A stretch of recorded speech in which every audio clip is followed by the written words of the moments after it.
features the Bethel men and the Grace men, respectively. The 135th meeting all time between the Pilots and the Lancers. The Bethel Pilots have won 7 straight in the series. When I started doing Crossroads League / Mid-Central basketball, there were some legends in the game. Mike Lightfoot right here on this floor.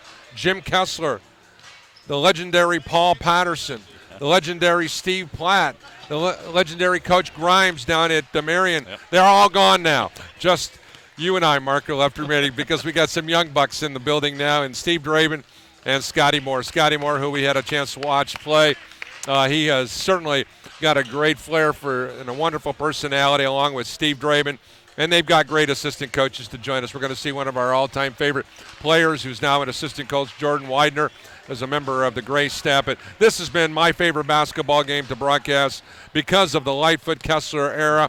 And during the pregame show, you'll have a chance to hear Scott Moore talk about his relationship with Jim Kessler. It's a must-listen-to interview, but this is a great one here. Pilots coming off their first loss of the year in the Draven era, where they were defeated 107-102 on the road at Marion at Indiana Wesleyan University. So the Pilots are going to try to do something they haven't done before. The Lancers, the situation right now, hey, they're living large, sitting in this position today with a win. They're in a first place tie with the big dogs at the top of the Crossroads League. We got a lot of drama here today. Schedule's been favorable to Grace, but they've taken care of business, but they certainly haven't played the schedule Bethel's played in the conference so far. And so, Pilots coming off their first loss. We knew they weren't going to go undefeated, and so not a surprise that they lost. Not a surprise they lost at Iowa when they played well. But we'll see how they respond. They haven't had to respond from a loss, so we'll see how they respond. And you're back home. The students aren't all back yet. You're transitioning back this week, and so you're still on that odd schedule. And for years, this game was Lightfoot versus Kessler, and it's the first time in a long time there's neither one of those names are on the sidelines. All right, taking a look at this Bethel team now as we get ready to go to our interviews. Pilots have had some adversity this week. They've had some illnesses in the camp. 4 or 5 guys have had the stomach flu. As a matter of fact, I can tell you right now that Gabe Johnson, even though he's down on the depth chart, is not going to play today. He is very ill, so he's been ill. Steve Draven, the head coach of the Pilots, has been ill. So that may change a lot of the dynamics on what is going on with the men's team. Yeah, it's one of those things this time of year.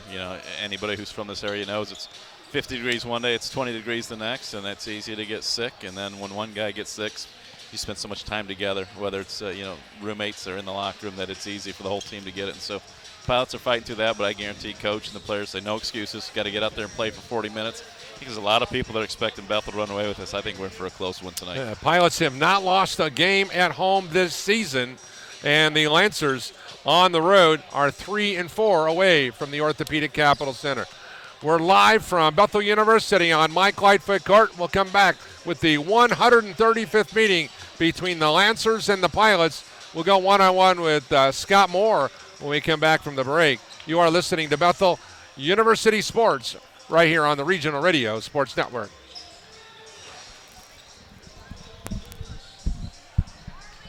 Manage your money like a pro with TCU. You can score big. It's a career opportunity unlike any other in the financial services industry. The Thrive in Financial Representative Development Program for new college graduates. Earn an immediate salary with bonus opportunities while getting support and training to build client relationships and grow your own business. Join a company that rewards young professionals who are results-driven and want to live out their faith by making a difference in the lives of Christians by helping them be wise with money.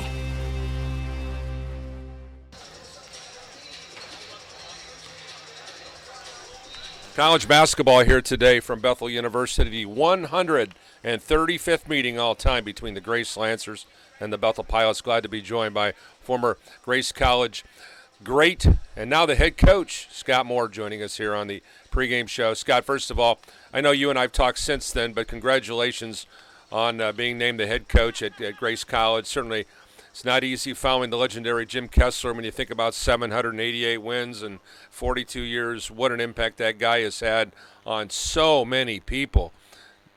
Just talk about that right from the get-go. Let's give some love where love is due. Absolutely. Well, thanks so much for having me, Paul. Just a lot of respect on my end, and yeah,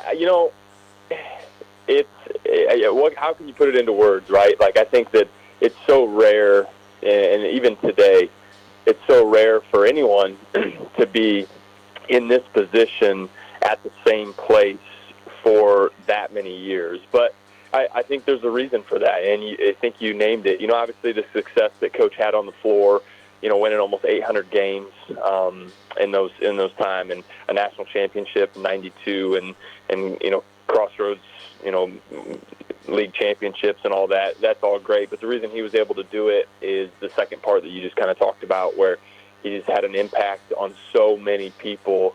And I think, he just kind of became the face of this college, where, you knew who Jim Kessler was. And he was much more than a basketball coach. And I think that, coach is one of the main reasons, if not the main reason, why I wanted to do this, just to see, how we can impact people and impact young men and just prepare them for life. And I tell people all the time that, when I got the grace as a basketball player in 2004, 2005,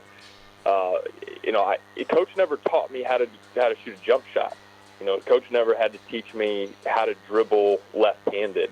But what Coach taught me was, hey, I'm going to teach you things how to be a husband one day, and I'm going to teach you things how to be, a father one day, and I'm going to teach you how to go out and be successful in a career, whatever you choose. And I think that right there speaks. And you ask anyone that's ever met him, and I'm not just saying this because he's my guy, but, I don't know if I've ever met truly a more genuine person. He is exactly advertised. Everything you hear about him is exactly advertised. He's amazing, man. And I'm blessed even to this day. Coach, I just got off the phone with him about 10 minutes ago, and he's still a junkie, and he's right across the street, and he bothers me about twice a week. He comes over and just pops in and just see how things are going, and takes me out to breakfast. And it's funny because we don't talk much basketball. We just talk life. And that's been the same since I've known him. Yeah, that's awesome. Great hire, by the way, in the offseason. One of my all-time favorite Crossroads League guys, and Jordan Widener. Talk about what Jordan brings to the staff, and what's he going to do to help make the Lancers much better. Yeah, well, the coaching staff is the most important. I think when you talk about recruiting is obviously so important in our profession, and it's tough to win a race if you don't have horses.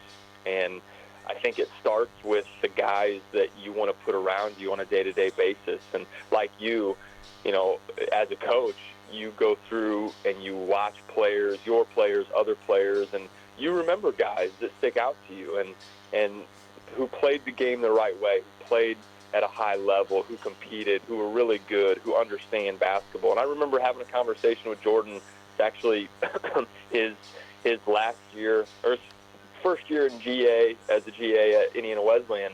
And I knew Coach was heading towards the end. There was still no timeline, and obviously I had not been chosen to replace Coach yet. But I just remember just randomly having a conversation with Jordan saying, is this what you want to do? If it is, let's have a conversation someday if it gets to that. And then the next year, we played them opening round in our tournament. They're in the Crossroads League. This is the first game, and I remember him coming up to me, and we just kind of had that conversation, like, hey, I'm actually really interested if you're interested, and this happens. And again, at that time, it still was no decision by Coach, but as soon as Coach made that decision and they decided to go with me, it was not a difficult decision. I called Jordan, and there were some other guys that I had spoke with, but he brought his wife on campus, and I kind of knew from the beginning that, this is a guy that I want to surround our guys with and that I want to be around.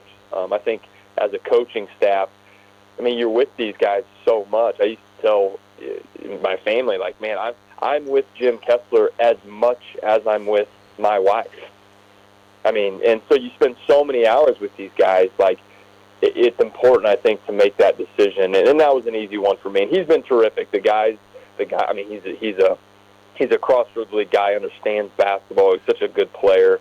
And it's been neat to learn from him. And, we're not very old, but it's funny. I went from being the really, really young guy to all of a sudden I'm the old guy by a few years here. So Jordan's 28, and then Eric Bowen obviously was a player for us as our graduate assistant. He's done a great job. He's 24, and here I am 34 as the old man in the room. So it's funny how it changes so quick. What do you got to do to beat the Pilots tonight? Oh man, I don't know. Maybe get Cruz to play on my team. Start with that.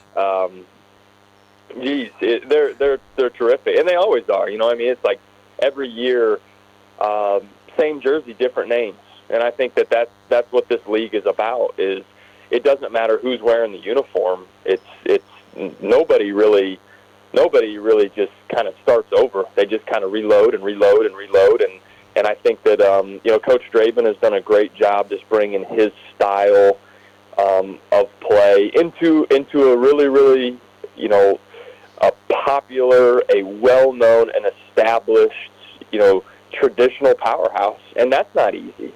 My situation here at Grace is I was a Grace guy. I played for Coach. The foundation of what we are and who we are really hasn't changed. And even though I do different things, Steve has had to come in and obviously is not a Bethel guy and has just taken what they have had and then just try to put his imprint on it. So I think he's just doing a tremendous job. Obviously, it all starts with their point guard. Kyle Mangus, Trevion Cruz. I was telling Coach Widener the other day, we have great players in the Crossroads League, and it's flooded. Every team's got great players, but you can take those two. And I told Jordan, I tell you what, when you're starting a basketball team, I'll let you pick first, and I'll take who you don't take. And that's how much respect teams have for Trevion. Is just, I think what's so impressive about him is the tempo he plays with is just incredible. He never gets sped up, but yet he's going a million miles an hour.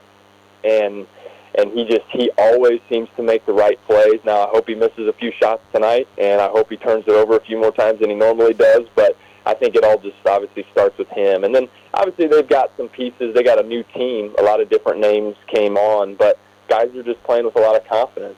Grant he can shoot it from about across half court, and that's not much, that's true, actually. He gets the volleyball line, and he's in range. So, being able to guard the three-point line against these guys, obviously they play at such a higher pace than we do. So I think for us, just to try to make sure that, I don't want to really play in the hundreds.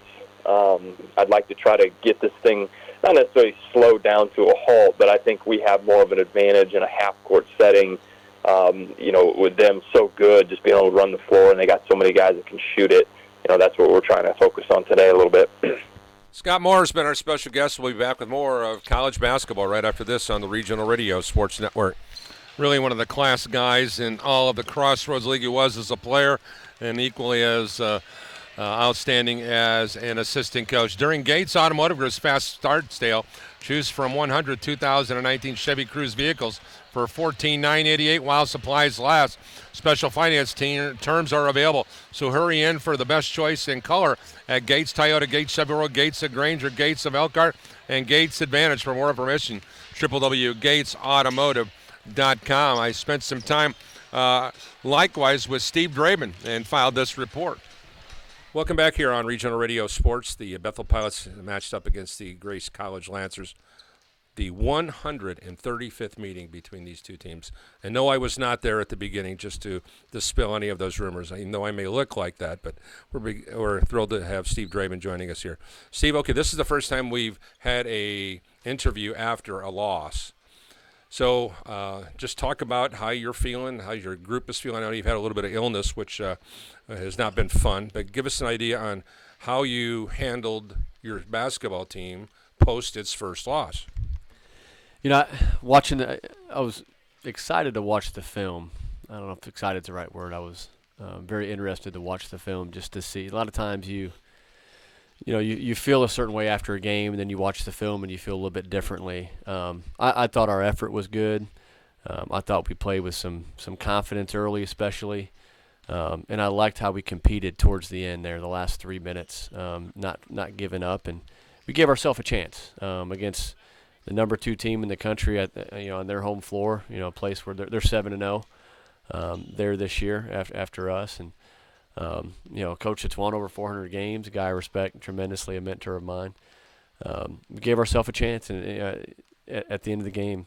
After watching film, there are 3 things I kind of told our team. We've got to play with pace, and we've got to play with confidence, and we've got to be the aggressor. And I felt like we lost those 3 things, kind of that 12-minute to 3-minute mark. For whatever reason, we stopped playing with as much pace. We stopped playing with our type of confidence, energy that we usually do, and we were more reactionary, both ends of the floor, offense and defense, and that cost us. And I told our guys at halftime, the team in the second half that plays with the most togetherness and poise is going to win. I thought Indiana Wesleyan played with more togetherness and poise than we did in the second half. And give them credit. They're an experienced team, a mature team, obviously a very well-coached team. And I think it's a great learning experience. We want what they have, and that's that poise, that moxie, that expectation to win, no matter where you're at in the game. And I thought they had that for a more consistent part of the game, and I think we'll be better from it. All right, let's turn our attention to this Grace basketball team. Certainly, you look at their group, Hayden Deaton, 15 points, Matt Jennings, who can shoot it up, 13 points a game. You don't ever want to foul Jarrett Sons because he never misses, 34 for 34 at the line. Those are your numbers.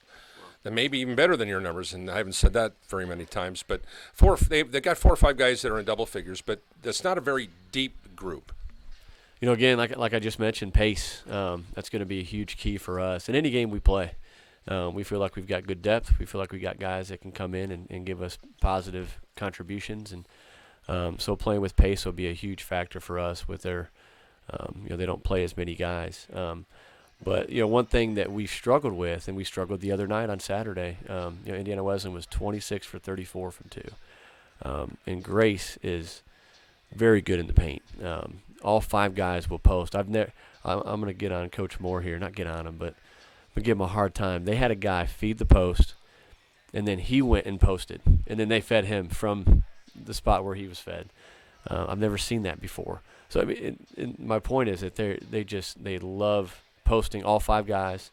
They'll do it anytime throughout a possession, and they're good at scoring, at getting angles, and just that toughness factor. And we've got to be so much better at forcing stuff out of the paint and grabbing rebounds, just with physicality. And so it'll be a challenge for us tonight, being able to guard them in an area where we've struggled. Well, you've got some guys that have had the flu, that have been, and that's certainly they're not going to have the stamina that they're going to need to be able to go maybe a little bit longer than you'd like for them to do. So let's talk about managing your bench when you may be a little bit short-handed. For sure, we'll probably have shorter lengths of play than we usually do, just because of that. We've had 4 or 5 guys that play a good amount of minutes that have had, whether they've thrown up or have had the flu or just had some sickness and some tiredness. They've had some stuff go on, and just with where we're at and the amount of games we've played lately, we'll have to manage their minutes. And as soon as guys get tired, we'll get them out. We'll get other guys in there, and then we'll get them back in. And so we'll probably have shorter shifts as far as playing time goes. So definitely have to manage that. And my key for our guys is just to continue. I want them to play with pace and play hard in the time that they're in there. And then we'll get them out when they're ready to come out. And hopefully our depth will help us in that area. Final thought, what do the Pilots have to do better than the Lancers? We have to win the paint. And again, that's where they're strongest, and that's where we've struggled. We don't have to win it, but we have to compete and just be as tough as we can to force tough stuff. If we give up easy stuff in the paint and it's consistent, we'll have a tough time. And just continue to push the pace and have them play at our pace. And I think we'll be fine. Best luck. Thank you. Appreciate it. All right, there you have it. You've had a chance to listen to both of the guys. I thought we were spot on with the conversation. I think you're really going to enjoy. You think you like those? You're really going to like the halftime interview because I spent some time, some casual but very candid conversation about the journey of Travion Cruz You don't want to miss the halftime interview. We'll run with that as soon as the halftime begins. But your thoughts, having listened to both of these coaches, two great young men, two wonderful men of God who are dedicating their lives to follow in the footsteps of some of the people who have influenced their lives greatly, Coach. Yeah, it's one of those things that, like you said, when I started coaching JV for Coach Lightfoot, it was Patterson and Grimes and Platt and Lightfoot and Kessler, and now it's all these guys that we coached against and we saw play coming back. And I don't know, I don't feel any older, but we must be getting older because these guys did. But yeah, I'm feeling older 20 years in. I love the role that Coach Kessler plays in Coach Moore's life. I know Coach Lightfoot has been a mentor to Coach Draben. And so, those guys aren't on the sidelines, but they're still impacting the game, still impacting this conference. And, we're blessed to be a part of it and watch these guys grow up now on the sidelines and see if they can change lives in the same way that their lives were changed. A lot of former Bethel people in the building. I've noticed, see Coach Snyder over there. He was partly responsible for some of those red banners. Kyle Sears across the way. Of course, over here behind me, the legendary Tom Firestone, who was here before Coach Light. But let's take a look at the Lancers. The Lancers come in averaging 77 a game, giving up 72. They're out-rebounding their opponents 37-34. They're shooting 75% at the line, which is 18th best in the country. 47% from the field, 36% from beyond the arc, 15 assists to 14 turnovers, 5 steals to 2.5 block shots. Now let's compare those same numbers to the home team on the scoreboard. Pilots are the number 2 ranked scoring team in America, 99 points a game, giving up 84. They're out rebounding their opponents 43.5 to 34.5. They're shooting 69% from the line. Here's where they excel. They're shooting 50% from the field, which is one of the top shooting teams in the country. 42% from beyond the arc, which ranks number 2 in the country, Mark, from long range. 7.5 steals, 13 turnovers, but an eye-popping 20 assists per ball game. Actually, 20.3. That's number 2 in the country. Number 2 in total assists, and number 2 in total assists per game. So this team has done a great job of being unselfish. And with the landscape of the league, from what we saw last night, 8th-ranked Marion lost at Spring Arbor, and that catapults Spring Arbor right back into the mix, so only 2 games behind now. 4th-ranked Mount Vernon won on the road in overtime against Huntington, 88-82. Good win for Mount Vernon in a hostile environment. Pilots will be playing in that same hostile environment on Saturday. 17th-ranked St. Francis won at Taylor, another difficult place to play at the Odell Gym. And then finally, Indiana Wesleyan put it on cruise control in the second half and roared past Goshen 95-67. But this is the only men's game. It's a pivotal game. Mount Vernon's at 4-1. Iowa's at 4-1. And then you have Grace and Bethel both at 3-1. So it's an important game in the big picture of moving forward. And as you and I have said all along, you got to win your home games. Try to go 500 on the road. Yeah, and I look at this is a big one tonight, but then you look ahead to Saturday. It's really an awkward Saturday where you have all these favorites. Number 8 Marion should beat Goshen. Number 9 Bethel should beat Huntington. Number 4 Mount Vernon.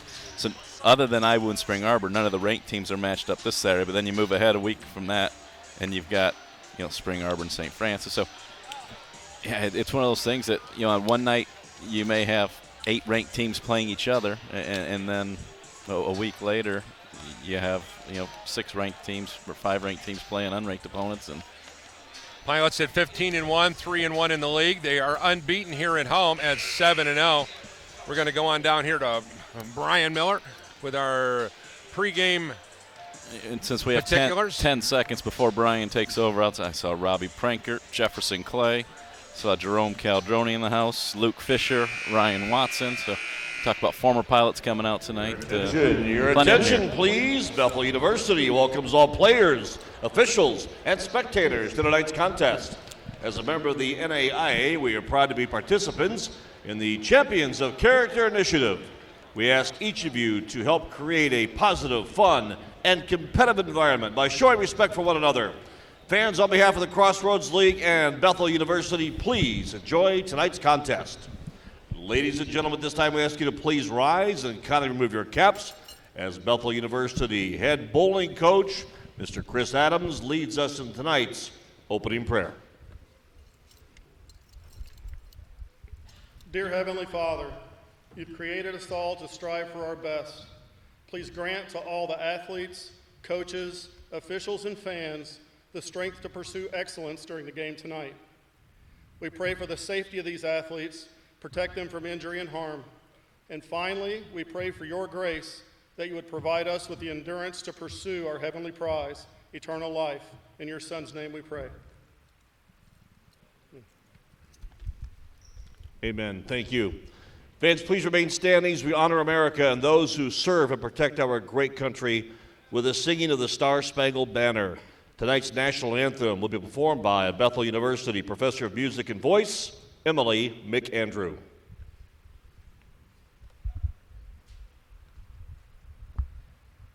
Oh, say, can you see by the dawn's early light what so proudly we hailed at the twilight's last gleaming, whose broad stripes and bright stars through the perilous fight o'er the ramparts we watched were so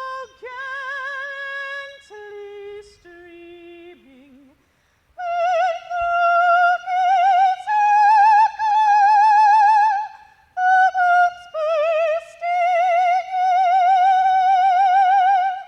gave proof through the night that our flag was still there.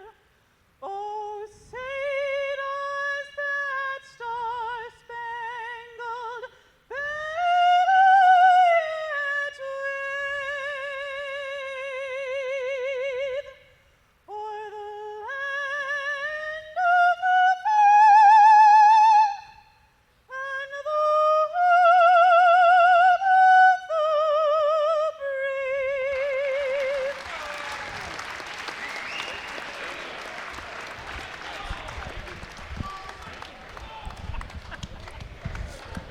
Once again, good evening, ladies and gentlemen. Welcome to Mike Lightfoot Court inside the Gates Gymnasium here on the campus of Bethel University. This is the Y-Camp Center. Thank you for attending tonight's men's basketball Crossroads League matchup between the visitors, the Lancers of Grace College, and the home team, your Bethel University Pilots. Let's make the starting lineups now, powered by First Source Bank, your partners from the first. First for the visitors from Grace College. At one guard, a 6'2 senior from Napanee, Indiana, number 3, Braxton Linville. At a forward, a 6'5 junior from Lafayette, Indiana, number 10, Hayden Deaton. A forward, 6'6 freshman from Indianapolis, Indiana, number 25, Miles Johnson. A forward, 6'7 senior from Rushville, Indiana, wearing number 32, Jarrett Sons. And at forward, 6'5 senior from Westfield, Indiana, number 33, Charlie Warner. Head coach of the Lancers is Scott Moore.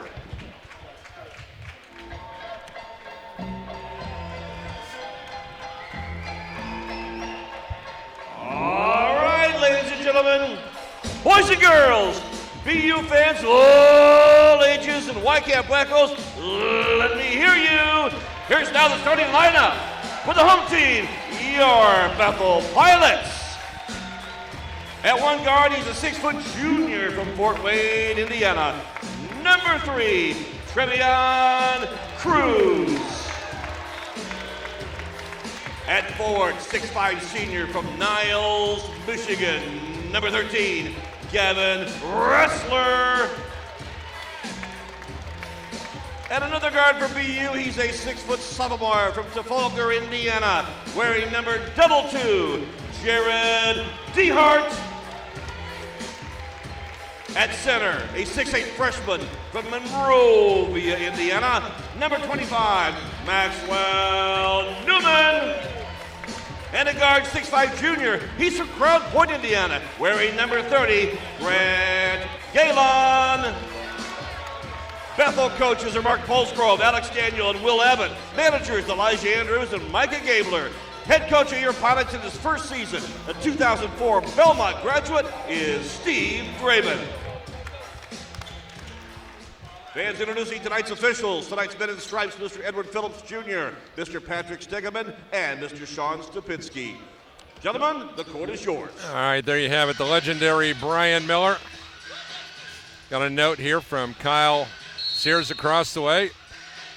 Ready for a good game, and I would probably say to him, go Pilots. That would be the homer. Pilots gray jerseys and shorts, blue numbers. Moving from right to left on your screen, Lancers, red shorts, red jerseys. Grace written in white in block letters on the front. They'll move from left to right. Scott Moore, 11-5. Steve Draven, 15-1. We're underway here. Ball at the top of the circle. Hayden Deaton, three-point shot. Good, number 21, just like that. And it's an early 3-0 Lancer advantage. Deaton with the catch and shoot, 21 triples, 30% three-point shooter. Here's a shooter. Way off the mark now from Grant Galen. So as an air ball. We've seen him go 9 for 12. We've seen him go 1 for 6. We'll see which Grant shows up tonight. I can guarantee one thing. He's going to keep shooting. And now to walk it up now will be Braxton Linville. I like it when he makes his first one better. Here's Linville with the basketball. Goes right side now. Here to Warner. Back out to the top now to Jared Sons. Back to the left side now to Johnson. Three-point bomb on the far side. Good for Jared Sons. 6-0 in favor of the Lancers at the 19:05 mark. Yeah.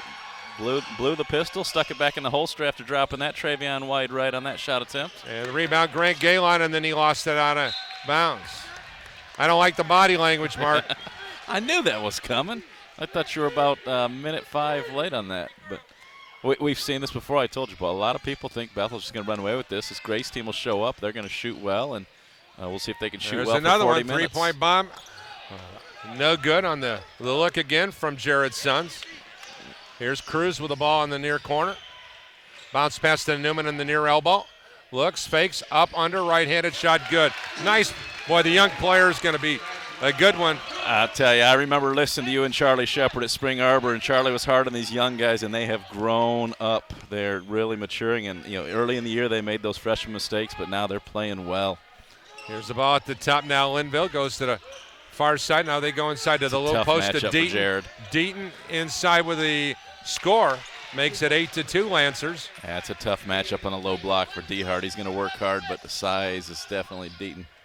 Here's DeHart coming out to the left elbow. Now here to Rouser. Hands it back off to DeHart. Now to Cruz. Cruz pops. Shot no good. Rebound. Deflected around and into the hands of Brixton Linville. But DeHart was fortunate he called for a moving screen on that handoff there. So. Linville with the basketball now. Goes left side. Now to Warner. Back out to the top to Linville. Linville. Far side, triple on the way, good for Hayden Deaton, and it's now 11-2 here at the 17:38 mark. The Lancers in a big way. Yeah, Deaton averages 15. He has 8 already. Here's Newman with the basketball back out top now here to DeHart. His triple no good. Rebound knocked out of bounds off by Galen. And the Pilots in the first 3 minutes just absolutely asleep at the switch. Linville now on the walk over the timeline now. Picked up token defense here by Galen. Comes around a screen. Lobs it inside. Ball deflected around, and here's Newman on the push out. Now DeHart over the timeline here on the near side of me. Comes around a high side screen. Back to Newman. Newman shot way off the rim, no good. Rebound, and the ball hit the wire, but it'll be Lancer basketball. Yeah, Maxwell's knocked down 5 triples. He's a 45% three-point shooter, but you can get that shot 20 seconds later. I don't like that shot in the first 10 seconds of the shot clock.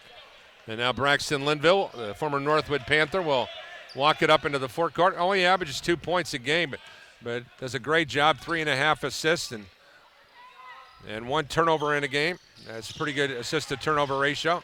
Over here on the near side now, Deaton. Hayden Deaton, who prepped down in McCutcheon High School. Here's a three-point shot on the far wing by Charlie Warner, and it's now 14-2 in favor of the Lancers at the 16:38 mark. And Steve Draven. Good timeout, necessary timeout, but I love what Jarrett Sons just did on the other side of the floor. He just pulled his guys together and said, hey, there's a few guys over there signing autographs ready to take, the turnover pose picture, and he's going, hey, there's a lot of basketball left. Settle down. We've been here before. We've seen this before. Not uncommon in the Crossroads League to be down double digits and come back and win a game. At the Gates Automotive Group, we ain't letting off the gas during the fast start sale, and that's what the Lancers are on right now. Wow Supplies last use from 219 Chevy Cruises for just $14,988. Special finance terms are available. So stop by Gates Toyota, Gates Chevy World, Gates of Granger, Gates of Elkhart, Gates Advantage, or go to GatesAutomotive.com. Here's Cruz with the ball. Pilots 1 of 6 from the floor. Grace 5 of 7. Here's the ball in the hands of Dehart. His jump shot way off the mark. No good. Rebound. Hayden Deaton of the Lancers. And when you make shots, everything looks better. And right now, one team's making them, one team's missing them. Here's the ball at the top now. Warner back to the right side. Nice Limbo cut. inside. And great save. Deaton with the drive down the right side of the lanes. Scores an easy layup. 16-2. In favor of the Lancers at the 16:06 mark. And it started with that give and go. Great cut. Here's Rassler for the answer. And he scored. That makes it 16-5. Gavin Rassler with his 33rd triple of the year. And he shot well at Iwu. It's good to see him knock down those. Miles Johnson with the basketball. Now goes out to Linville. Back out to Deaton. Deaton on the dribble. And that should have been a trap. There's the juggle call. Back out here to the near side, three-point shot. Good, Linville. That's only his 2nd triple of the year. Hey, you might as well tonight. They're 5 of 6 as a team, so there's a guy across the way that stands up with a 3-point. There's Rassler. Way off the rim. The ball comes long now to Deaton. That guy's abs are going to be sore tomorrow if he's going to stand up every time they knock down a triple if they keep shooting like this. He'll lose 10 pounds tonight just standing up. Linville at the top of the ring now. Goes over here now to Miles Johnson. Johnson comes back out to the top now to Sons. Far side wing. Warner back to Linville. Linville inside the lane. Goes down to Johnson. Johnson. Ball knocked away and into the hands of Sons. 3 on the shot clock. Linville, long 3, good. 22-5 Lancers. 14:48 to go. And Steve Draven has seen enough. He's going to put in a fresh 5 guys. Here's Cruz with the drive, running one-hander, couldn't get it to go. And the rebound into the hands of Charlie Warner. Somebody has to miss at some point, right? As Linville walks it over the timeline now. At the top of the ring, looks for a cutter, goes to the far side. Shot from 18, no good on the look from Warner. And now here's Cruz on the push out. And one of the players on the floor just made a comment to the bench about bringing everybody out, and Coach Daniels yelled, then get your group to play. 22-7 as Cruz scores his first field goal of the day, and at the 14:08 mark. Now here's Linville into the forecourt. Stop, score, stop. Get yourselves back in this here. Linville goes right side now here to Warner. Matched up by Cruz, goes to the right elbow. Pass inside, and the ball is deflected off of the hands of Hayden Deaton out of bounds. And Deaton's got a right to Deaton has gripe right about that when he got hammered. Yeah, Rassler hammered him. Media timeout forthcoming. 13:52. Lancers running away and hiding here in the early moments. They lead 22-7. We'll be back with more College Buckets live from Mike Lightfoot Court on the Regional Radio Sports Network. Manage your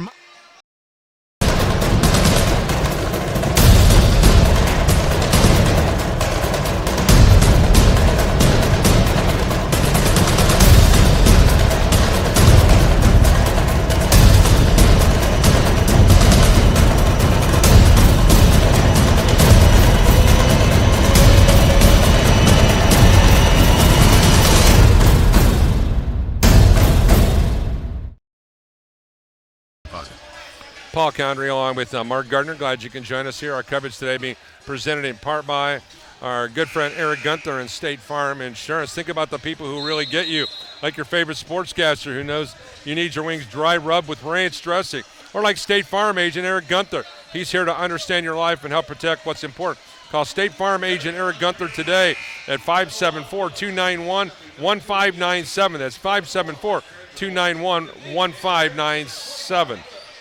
So I'm going to watch the bench dynamics here as Coach Draven had the timeouts, talk to the guys going on the floor. Now he's having a little heart-to-heart with the guys that are sitting. And now Keontae Jenkins along with Nathan Ertz. You know what he's doing. Ertz goes down the lane. Miles Johnson knocks it out of bounds. On the floor now for the Pilots, it'll be Philippe Segota. He wears jersey number 45. Nathan Ertz wears jersey 15. Dylan Sheehy. Giuseppe is inbounding the basketball to the left of the lane. Keontae Jenkins wears jersey 2. And Live Granville has the ball out here at the top wearing jersey number 4. Nathan Ertz goes left side to KJ. KJ has been sick with the flu, is at the top. Inside seal to Philippe Segota, and he scores the easy layup. 22-9 as Philippe was on the score sheet for the first time. Yeah, a couple things can happen here. Didn't match up on defense. Philippe didn't find the shooter. Pilot's fortunate. There's a kick out to Jennings who can put the ball in the basket with the best of them. Anywhere. Jennings knocks down his 11th triple, and it's now 25-9. Yeah, he averages 14 off the bench. Here's KJ. Jenkins. Jump pass out here to Ertz. Ertz looks, reverses it over to Sheehy on the far wing. Now goes to Granville in the corner. Lobs it inside to Philippe Segota. Philippe's going to back in. Hands it off here to Ertz. And Ertz had it knocked off of the hands of Miles Johnson, the Indianapolis native, and it'll be Bethel ball. Good call. A lot of hands there, but Miles hit that. I think you buy your starters a break. You send a message. At the same time, you change the energy, and you give the Lancers a different look here. This team's going to slash and attack the basket more than settle for three-point shots like that first rotation. Caleb Brown and Hank Smith check into the ball game now. Here's Live Granville at the far side wing. 10 on the shot clock. Now here's Dylan Sheehy here on the near wing now. Sheehy lobs it inside now here to Segota. Segota was hammered inside. Nice pass by Dylan over the defense, but you're going to send a guy who's shooting only 60% at the line here at the 12:47 mark. Yeah, it's not a bad foul at all by Brown. His first foul, team's first foul, but he was sealed. It was going to be a layup, so you make him earn it. Pilots shooting 69% at the charity stripe as a group. Philippe at 60, averaging 3.6 points a game and 3.8 rebounds. Misses the first opportunity. And one more here at 12:47. So since they subbed, they got the post-entry pass layup. They didn't match up on defense. We're fortunate to get a rebound. Got 1 of 2 in this possession, so see if they can get a stop here. 25-10 in favor of the Lancers, just 8 minutes in. With a basketball now, Jennings goes to Hank Smith. Smith on the far side gives it out to the top, now to Johnson. Miles Johnson goes right side now to Jennings in the corner. Back out here, Smith. Hank goes to the far side to Johnson. Deep left corner, Jennings. Back out to the top now, Deaton. Deaton comes back here to the right side. Three-point bombing away, good for Hank Smith. 28-10. And Hank has a chip on his shoulder because he was not highly recruited, and I was surprised that he wasn't. And so he wants to show everybody they should have come after him. With the basketball here, Nathan Ayers wrap around to the low post to Philippe. Philippe with a right-handed shot. He's going to go to the line to shoot 2 free throws. No, again, nothing wrong with that, though. Brown picks up his second. Philippe with the nice haircut, looking good out there. Yep. I remember after Hank dropped 35 last year against Penn, I talked to him after the game, and I said, what are your college options? And he said, I don't have a lot right now. And I was really surprised to hear that, especially coaches in the Crossroads League weren't going after him. And then Grace signed him, and he'll have a good career there. Philippe Segota knocks down the first of his 2 free throws. Grace now 8 of 10 from three-point range, 2 of 4 inside the line. Philippe with a pair of free throws. Attaboy. And Philippe, it's been the Philippe Segota show since the media timeout. He scored all 5 of the Pilots' points. Here's Johnson. Comes back out here on the perimeter now, far side wing to Deaton. Deaton drives down the right side of the lane, leans in, and scores, and a foul called as Keontae Jenkins got caught on the reach-in. Makes it 30-12. 11:48 to go. The Pilots have been sick. 4 or 5 players on this group have had the flu. Thought you were talking about their play on the court tonight. And Paul. that has been sick as well. Okay. Free throw off the rim, no good. Rebound, and Why then not? here's Nathan Ayers giving up an easy one. But Philippe Segoda's there to save the day. Yeah, Grace averages 77 points a game. They're on pace to score that this Here's half. Ayers with a drive, and he'll shoot a couple shots. You know what? If you've watched any film, you know what Ayers is going to do when he gets the ball. He is going to the rack. Foul on Johnson, his first, team's third. This team's defensive opportunities have been woeful. As now Nathan Ertz goes to the line. Ertz on the season, a 65% free throw shooter. So that's a concern there. As Dylan Sheehy comes over to coach and says, are we not switching on screens? Which tells me that the 5 guys, so Dylan's in there in the lane talking. But that tells me the 5 guys on the floor aren't on the same page. One more opportunity for Nathan Ertz. Ertz on the year, averaging 6 points, 3 rebounds, missed the free throw. Philippe Segoda with the rebound offensively. Now Ertz with the drive, kick out to Dylan Sheehy. Now into the corner now here to Ertz. Ertz on the drive, looks in, powers to the goal and scores. He is going to the rack, ladies and gentlemen. Everybody knows that. He just banged on Jennings. If Jennings falls down, it's probably a charge. There's a trap by the Pilots. There's the ball in the hands of Deaton. Back out here, stolen by Keontae Jenkins. Jenkins going coast to coast with the layup. 30-17. Little run and jump by Life Granville forces the turnover, and KJ finishes. Lead's been whittled to 13. Well, new energy in the building. Here's Deaton with the basketball coming out high now to Jennings. Lobs it inside to the high post now here to Caleb Brown. Brown comes back out here on the far side wing to Warner. On the dribble drive, here's Jennings, tries to finish, and he was hammered by Keontae Jenkins. And I believe that's going to be Keontae Jenkins' second foul. That's 2 on KJ, and it's the rule I talk about all the time. It doesn't matter if you make contact. When you swipe down, the whistle's going to blow. You got Travion and DeHart ready to check back in, along with Maxwell Newman. Pilots in the midst of a 5-0 run, and at the 10:46 mark, you're going to put a guy who's at the line shooting 81%. The right-handed shot is picture perfect. That makes it 31-17. Segoda to the bench, Granville to the bench, Sheehy to the bench. Good job by the assistant coaches pointing out that the Grace players sitting kind of low on their screens, more of a block than a screen. And Galen will check back into the game now. Let's see if this first 5 has removed its connective backside out of their tree. And Ertz will be the only starter remaining on the floor. And let's see if Cruz the can only go. non-starter, right? Yeah, non-starter. Yeah. Yeah. Here's Cruz handing it off now to DeHart. Lobs it inside now to Newman. Newman matched up against Cody Holmes. Shoots and scores. 32-19, 10-32. Max's second field goal. Back to the top now here. Holmes goes to the far side. The Suns, now he gives way. Now here at the top now Warner. To the point now Jennings. Ball reversal out here. Jarrett Suns high 3-point shot, no good. Rebound. There's a push in Holmes the back. lost the handle out of bounds. And Holmes got away with a push in the back. Before he jumped, he shoved Maxwell. Looked like Kyle Rudolph going up for a game-winning touchdown. And now to walk it over the timeline now, Jared DeHart. DeHart matched up against Hank Smith. Now goes to Ertz on the far wing. Nate steps back and knocks down the triple. Pilots are within 10, 32-22. Momentum has switched.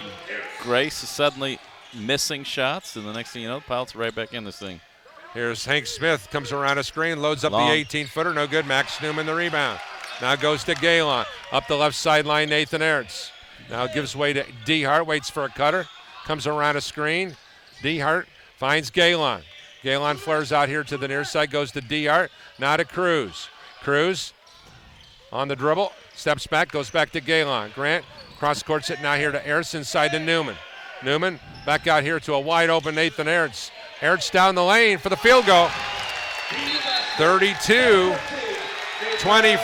Pilots are within 8 at the 9:13 mark. And one of the things I'll tell you, Mark, is You can buy technology from anyone, but Cubic Networks is the difference you have been looking for. They strive to provide highly innovative solutions to your unique technology needs. Cubic Networks is passionate about you, and they're dedicated to make your purchase the great experience. For more information on Cubic Networks, give them a call at 219-324-9900. They're in LaPorte, home of the Pilot skipper.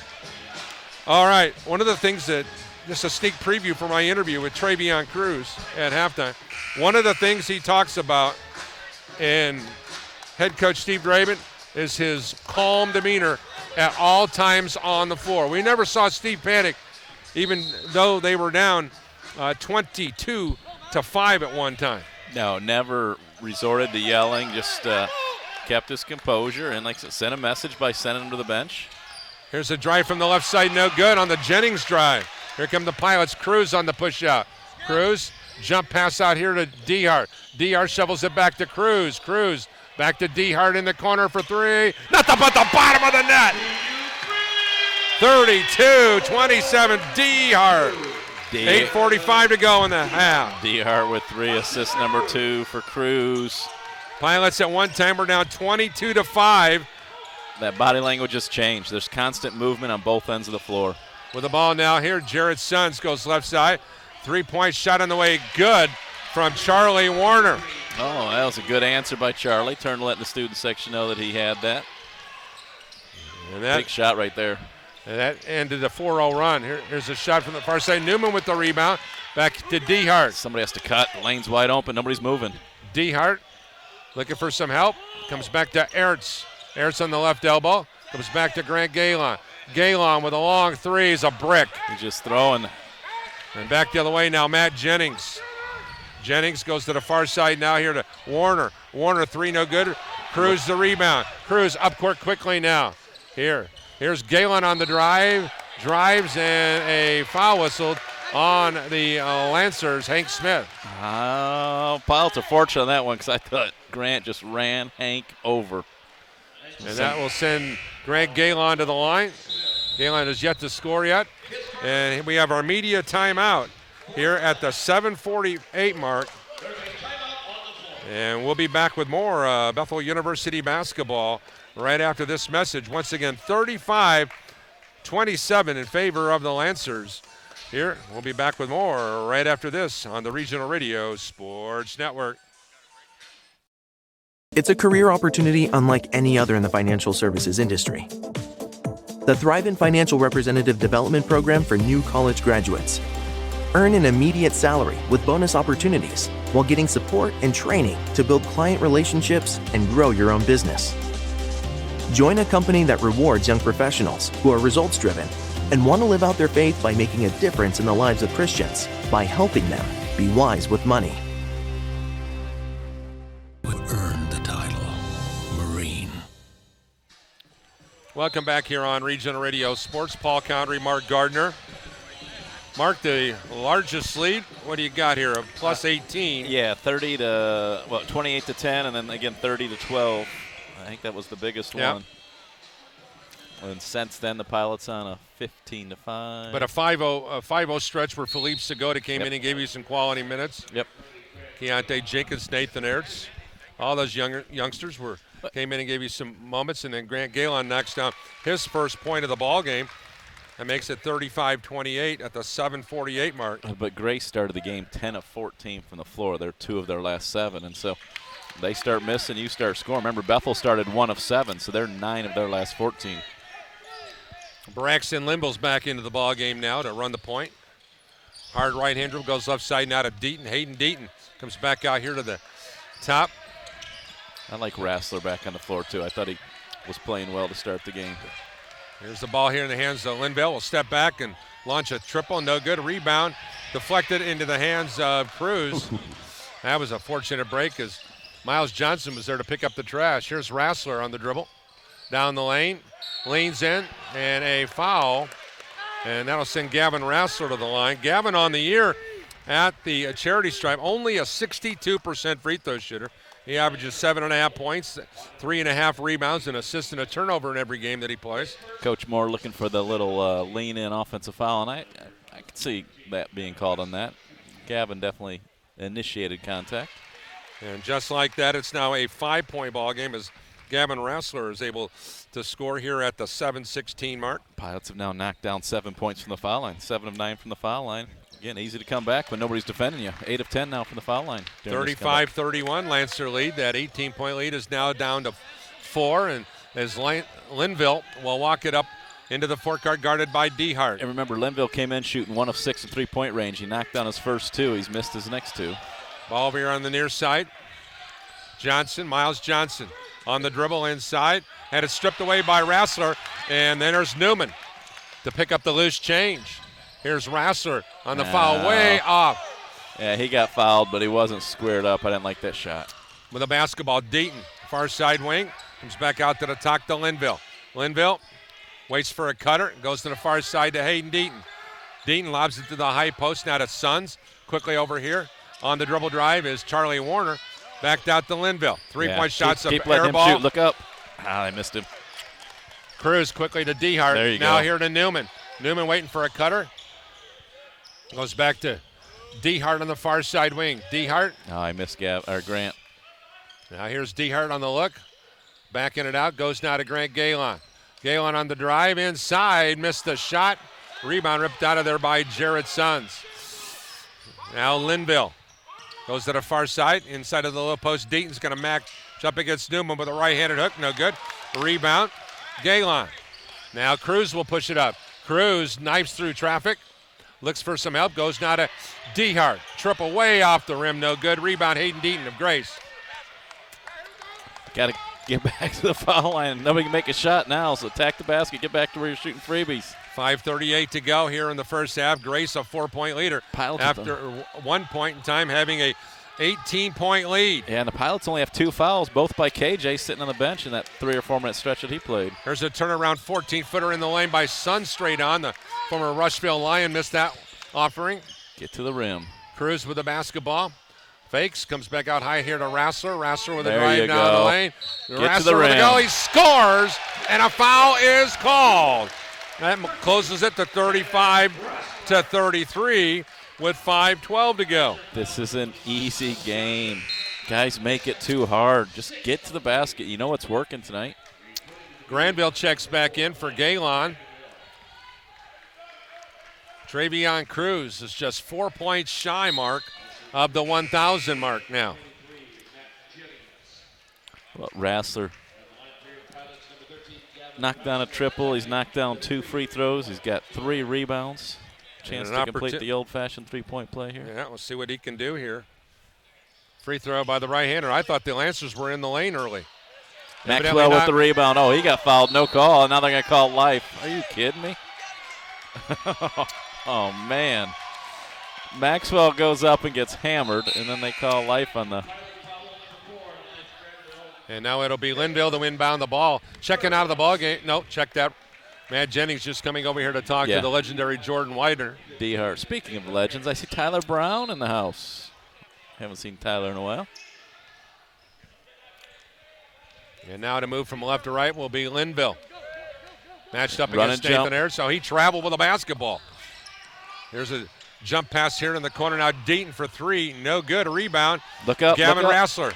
Rassler will try to go to Cruz. He does so. Cruz up the left side. Stops. Pops. Way off the rim. No good. Rebound. Newman on the deflection from live Granville. He scores, and we're tied at Tony Esposito's. 35 all.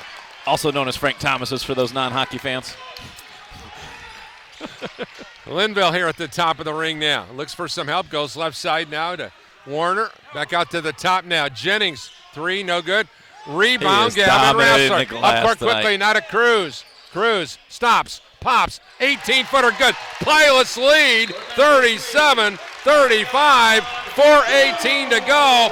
First half. Scott Moore and the Lancers take a timeout. And we'll take a timeout as well. Pilots by 2. We'll be back with more right after this on the Regional Radio Sports Network.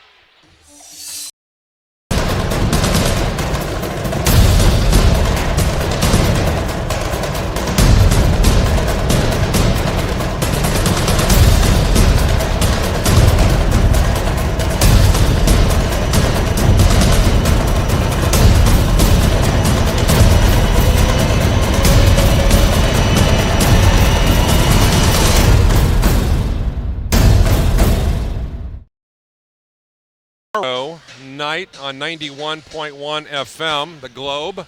My special guest will be Matt Schaus, former Bethel legend and now the head coach of the Jimtown Jimmies.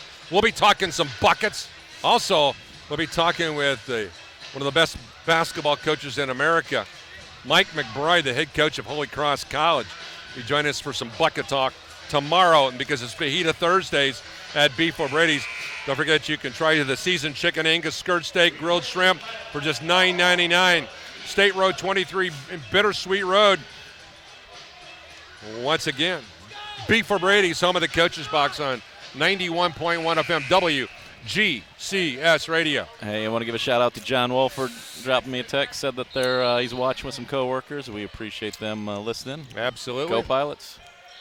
And now the Pilots are going to bring the heat, and you then a can't call silly that. foul by Nathan Ertz, It was 75 feet from the basket. Yes, it was a silly foul. It's only the team's fourth, but come on, you've been letting guys get banged around all night, and now you're going to call that 75 feet from the basket. Just be consistent for the guys in stripes. And Braxton Linville, I love the former full court press. Northwood Panther, will try to move the ball up from left to right against this Bethel defense. Dylan Sheehy's in the ball game now. He's been really sick.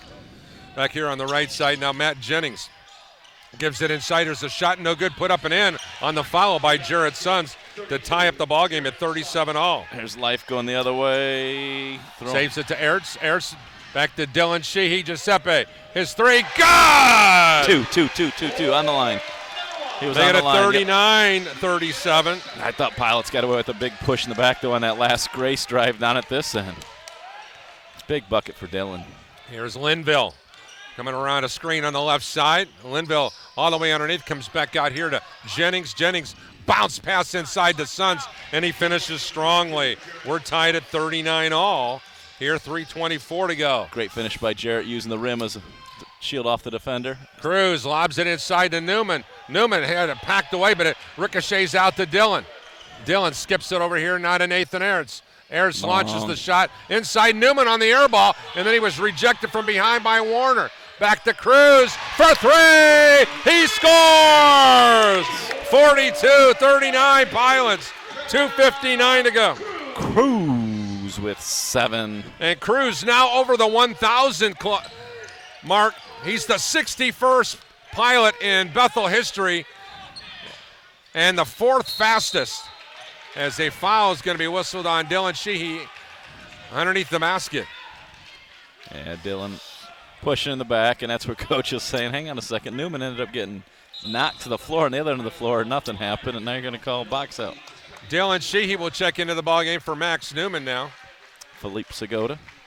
Jared DeHart coming in. Probably got to get Dylan out because he's talking too much to the officials. That's a good call by Coach there.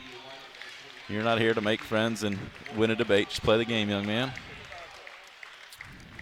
And to inbound will be Hank Smith to the left of the lane underneath his own goal. Looks for a cutter. Goes now into the far corner now.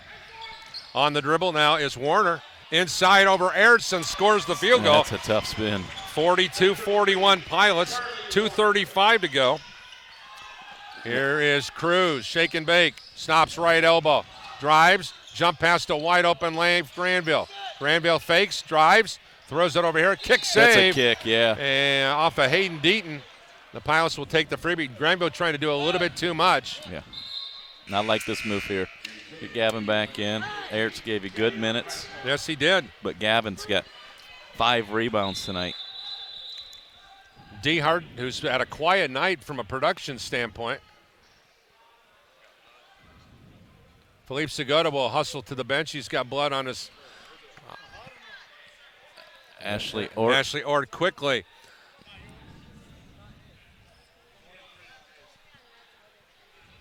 So it's got to be blood from somebody else. Yeah, Philippe said it. I'm not bleeding. Matt Jennings. Matt Jennings, the 6-foot sophomore from Logansport High School, and now he'll get some medical attention here. So we give him 20 seconds for Philippe to get cleaned up, and now 20 seconds for Matt to get cleaned up. His is going to take a little longer because he's actually bleeding. Once again, they've got some time. They got the clock rolling on getting it fixed. And now the Pilots with Segota, Dehart, Rassler, Granville, and Cruz on the floor. If you're just joining us, the Lancers came out hotter than a firecracker and jumped the lead to 18 points at 28-10 and 30-12 at the 11:48 mark of the first half, and then the Pilots have climbed right back into this. Great job by the legendary Ashley Ort. Yeah, Grace hit 10 of their first 14 shots, including 8 of 10 from three-point range to get out to that big lead. Here's Granville with a pass out or DR with a pass out here to Cruz. There's a jump pass inside to Philippe Segota. Philippe back out here to Dehart. Dehart flares out near side wing. Now back to Rassler. His triple at the top, no good. Segota with the rebound and the putback. 44-41. Philippe with a really solid 6-point first half effort. And a Serbian flag. Back out to the top now. Jennings flares out right wing, matched up against Granville. Good defense, Life. Comes back here. Jump pass thrown away to where the White Camp Wackos are at. Hey, it's a good catch over there. Same guys that Charlie Warner was talking trash to earlier just caught his pass. A nice job by Life Granville. Life has been one of those Pilots that's had the flu. Done a nice job. The Pilots a 3-point leader after 1 point in Perfect time. finish for a Pilot fans here would be to see Grant knock down a triple before the half because he has not shot well, and you want to get him going. Cruz coming around a screen. Oh. Goes left, shot good. Oh my. Hey, Butter! Deaton left something on the floor over there. 46-41. 1:30 to go here in the half. Pilots by 5. Suns goes inside of the low post now to Warner. Warner turns, fadeaway 13-footer. Good over Galen. 46-43 in favor of the Pilots. 116 to Cruz, back the other way. 3, no good. A rebound, Jared Suns. That's a good shot, and that's what Coach Draven's saying to our right. Hey, you'll take that shot all day long from your leader. Now ball at the top now, Matt Jennings. With 60 seconds to go in the first half. Pilots by 3. Your ball here on the near flare out is Jennings. Back out to the top. 3-point bomb. Good for Suns. And we're deadlocked at 46 all. They were 1 for their last 8 from three-point range. It's a big shot by Suns. Cruz inside to Segota. The right-handed hook. Good. The big fella. 48-46. Philippe. Assist number 3 for Cruz. Yeah, the ball on the dribble drive. Jennings traveled, no call. Back to Deaton. Deaton with a shot, no good. Ball ricochets into the corner. And Hank Smith with the foul on Jared Dehart. And that will send Jared Dehart to the line. Well, one thing about Hank Smith, he's put on some muscle from what we saw a year ago. So good job by the sports grouping. It works in the strength and conditioning at Grace to get some muscle on him. We see this from time to time. You see kids and go, how did people not go after that guy? And people get so caught up in the size. Well, he's a little short. He's a little slow. I don't care. Look what's inside. He's got heart and passion, and he'll compete with the best of them. Can overcome that. Dehart at the line on the season, a 70% free throw shooter. And on one in bonus, he misses. It's a big miss there. Grace hold it for 1. We'll see if the Pilots go trap or if they just stay in a man-to-man. Jennings one-on-one against Sheehy. Comes out now here to Hank Smith. The Pilots have 1 foul to give. Dylan. Don't give it too soon, though. Comes over here to the right side now. Double team. Off-balance shot on the way, no good. And then the ball ricochets out here. Here's Cruz, half-court shot that will not count. And the Pilots, who dug themselves a hole the size of the Grand Canyon, somehow, some way, have battled themselves right back into this.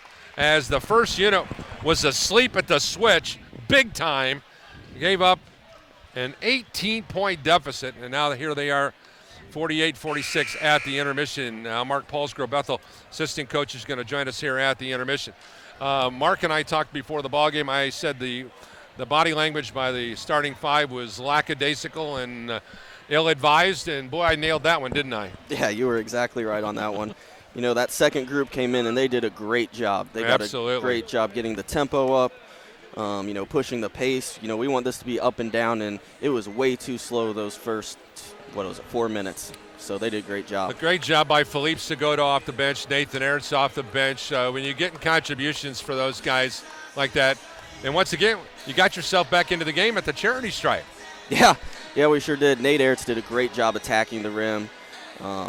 So we were really happy with that. This is kind of the complete opposite of our last game, IWU. We jumped on top early, Exactly. and then they battled back in the halftime. I think it was a 2-point game at halftime there. So, kind of the opposite. But hopefully we can have a better second half and defend better than we did against IWU last week. What do you think Steve is telling the group in there right now?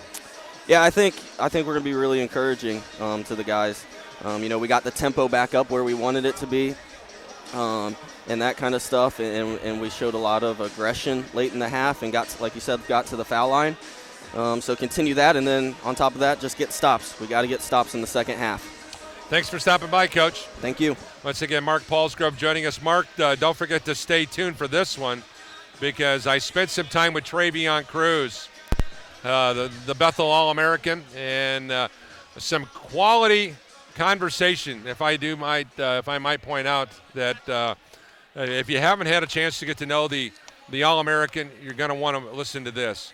Once again, Travion Cruz, who's now in the 1,000-point club, started all 17 games for the Pilots, 21.5 points a game, 5 rebounds, 6.8 assists a game, 2 steals a game, one of the top players in America in a wide variety of categories, and I went one-on-one with the youngster earlier today.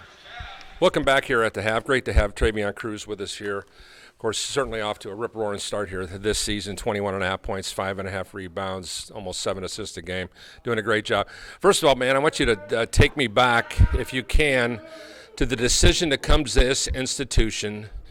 I mean, there's been a lot of roadblocks. There's been things that have been in the way, we're talking off the court, in the classroom. There's so many mountains you have had to climb to get to the point where you're at right now. How many times did you want to quit? How many times did you say, boy, this just isn't worth it, but here you are, man. Look at what you're doing. Yeah, it was a lot of times where I just look back on my life and the decisions I made, and it just made me, real down and want to quit playing college basketball. But it was a summer about 2-3 years ago where I just was like, you know what, I don't want to give up on my dream. I want to continue to try and play college basketball, and if somebody give me a shot, I'll take it. All right, now this past summer certainly was a tumultuous one because Ryan going out, Steve coming in, you weren't sure who was going to be the head coach, so there's a wide variety of indecision in there. Was there a no-brainer from you that you were going to stay here no matter who the coach was, or was it Steve's my guy? Nah, I was gonna stay regardless. I'm pretty committed to this program, so I knew that they were gonna bring in the right guy for our team, and they did. So I was gonna stay regardless. Every coach who I've talked to that has talked to me about defending the Pilots or trying to take things away from the Pilot, it starts with number 3. We got to do this to number 3. But number 3 that I've seen seems to have matured exponentially in the course of the last 365 games or 365 days. And it seems like the game has almost slowed down for you while it speeds up for everybody else. Am I right in saying that? Yeah, absolutely. You read the game more as you get older. You get to see stuff that you didn't see when you were younger, or so. I get to see more and what's going on, even with film and practices. Just get the feel of the game better. When you look at where this team is at right now, you're looking at 15-1. Obviously, you got to be happy with the record. Mm-hmm. But what do you like about this group compared to some of the teams you've played on in the past, whether it be in high school or some of the previous college teams? I like the fact that we got a lot of weapons on our team offensively. Any given night somebody can go off for 40 or 30 points, whatever it is, as me and Grant have did before. Jared can come and be an offensive threat for us. Gavin, as seen in the last game, had 15 points in 15 minutes. So, we got a lot of guys that can put the ball in the hole. It seems to me, Travion, that you are in a position now where you're a lot more comfortable in sitting on the bench, when the time comes. Whereas in the times before you come off the floor, man, I can see the scowl on your face. I don't want to come out of the game. But it seems like you're ready to go when Coach Steve says, hey, listen, I want you to get a blow here, and we're going to get you back in there. Yeah, I know it benefits me in the long run. So, taking a break won't hurt the team. We got a lot of guys that can step up and make plays when I'm off the floor. So I'm willing to sit down and cheer them on. When you look at the development around the people around you now, people are practicing against you are getting better because they're in practice every day. Thus, those kind of players are elevating their skill set. And you look at guys like Clive Granville, Keontae Jenkins, Dylan. I go up and down the line, some of these guys, even Grant and those guys who've been around the block couple times or so. You're making everybody else better. Did you realize that as your career has kind of moved forward? Yeah, absolutely. Every practice, we want to give 110% every day. So not only am I making guys better, guys are making me better. Keontae comes in 24/7 every day, just giving it his all. So, I have to match that intensity every day. So guys like him and Life Granville are always bringing it. So you got to bring it every day. Now, I want you to talk about the Crossroads League. You've had a whole year sitting and watching the Crossroads League, a whole year playing and watching the Crossroads League, now in your third season in the league. You've been in all the home places, all the away places. What's the toughest place to play for you, and who's the toughest matchup that you've had a chance to compete against so far, not only this year but last year? Because last year was a group, some of those guys may have graduated, so who's tough for you? For last year, for me, the toughest opponent that I had to play against was Mount Vernon. Playing there at their place with that hostile environment and this just the team being together the whole game, it's very tough to play against. This year, I'll have to say IWU, obviously, they were the toughest opponent that we played, again, with the crowd atmosphere, and then the team, obviously, they're a championship caliber team, so, it was tough playing them. Is it surprised that you're 15-1 coming out of the gate? Not surprised. I mean, we put in a lot of work. We knew that at the beginning it was going to be a little struggle, but we always stayed together. We always had that fight in us, that dog in us, and we always just stay with it. Final question. Steve Draymond, I go so far back that I did his games in high school. So I watched him play. So I've seen this guy grow up and become a great young man, great young coach. What do you like about him, and how does he the one thing that I've noticed is he listens to what you say. Yeah, he does. He listens a lot. But the thing that I like most about him is that he stays poised. No matter what, we are up 15, we're down 15. He has the same demeanor. So he's very relaxed. He keeps us relaxed. At least he tries to. That demeanor will, let us know that everything is okay in a way. So, he never is riled up. I like that. Best of luck today. I appreciate it. We'll be back with more Pilots basketball right after this on Regional Radio Sports. And, of course, that interview being presented in part by our friends at the Gates Automotive Group. They are the cornerstone sponsor of Regional Radio Sports. Gates Automotive Group has 5 locations across Michiana area. They all have types of vehicles. The Gates Toyota, Gates Chevrolet, Gates of Granger, Gates of Elkhart, Gates Advantage.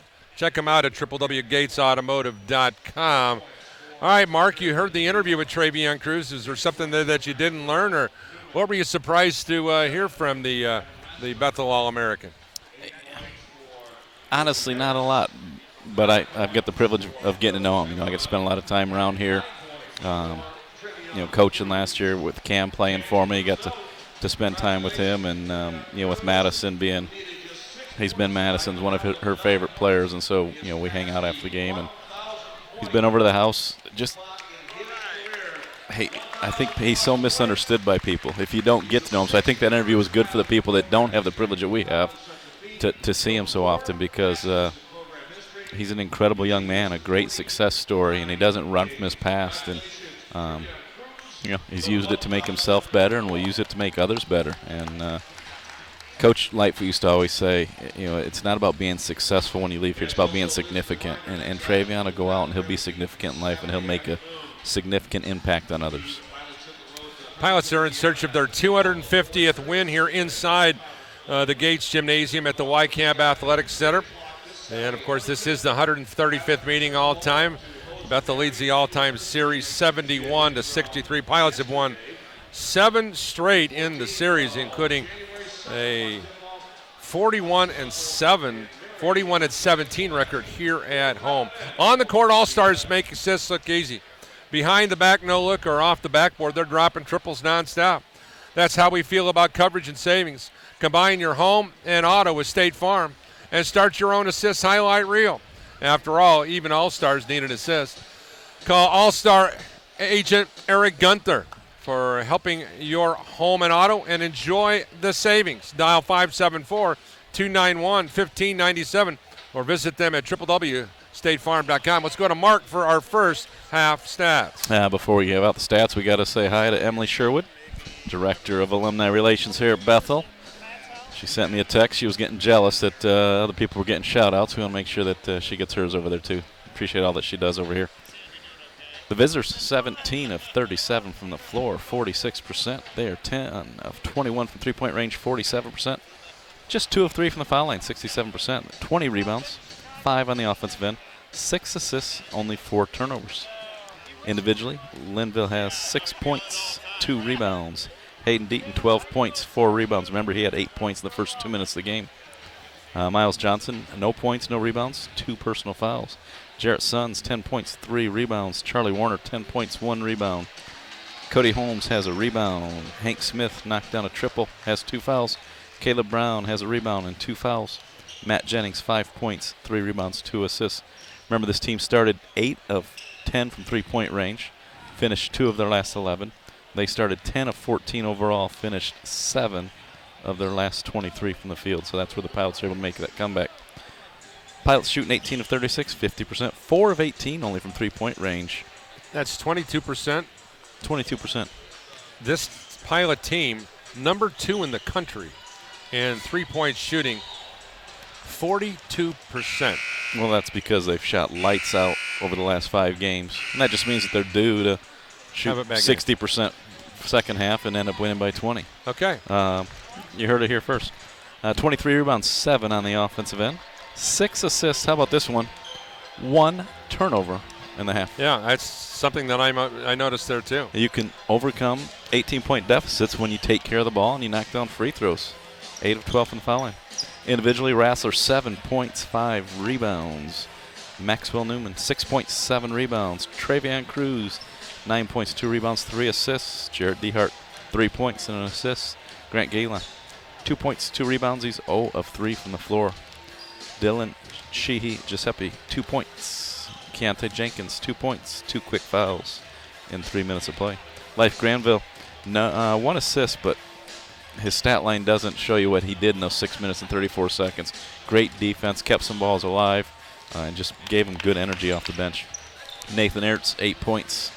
Philippe Stoga, 9 points, 4 rebounds. So balanced scoring for the Pilots. We've talked about that before. It's tough. You can say, well, we're going to take away Cruz. That's fine. Then Grant and Maxwell and Rassler and others will score 15 to 20 points against you. So this team, much like Grace, balanced scoring all the way around. And the big difference is Grace started missing shots. The Pilots started 1 of 7 from the floor. They started hitting shots, and that's when we saw the game switch and become balanced.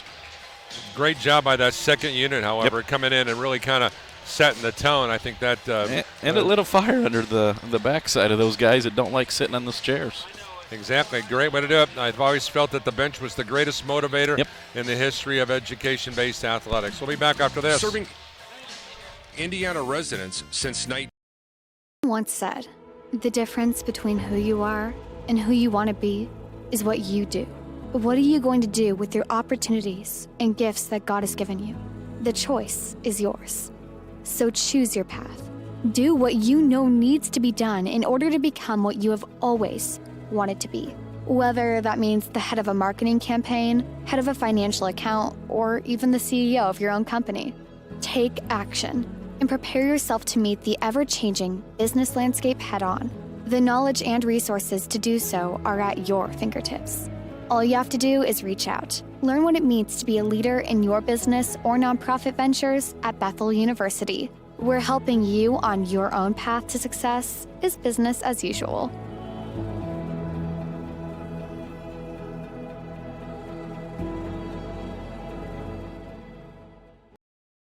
Semper Fi Fund, serving those who preserve our freedom.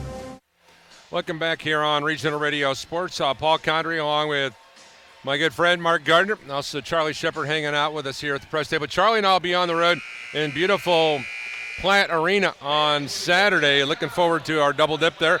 Get a chance to see the legendary Lori Cullors women's team. Before we move on to this game, quickly, women's scores that happened today. I know you got those. Yeah, and I didn't write down the final scores, but I've got the winners here. Taylor was a winner. They improved to 5-0 as they beat St. Francis. I want to say it was like an 8-point game. It was a close one there. Marion thumped Spring Arbor, held Spring Arbor to 3 points the first quarter. So Marion improves to 4-1. Mount Vernon loses to Huntington, so they're both 3-3. And Goshen lost to Iwu. So you've got Taylor undefeated, Marion at 4-1. Then you've got Mount Vernon, St. Francis, Huntington, Grace, Iwu at 3-2. Spring Arbor, Goshen, and Bethel down. There's Max Newman getting his shot packed away inside by Jared Sons. On the floor for the Pilots, they will have Cruz, Rassler, Dehart, Newman, and Galen.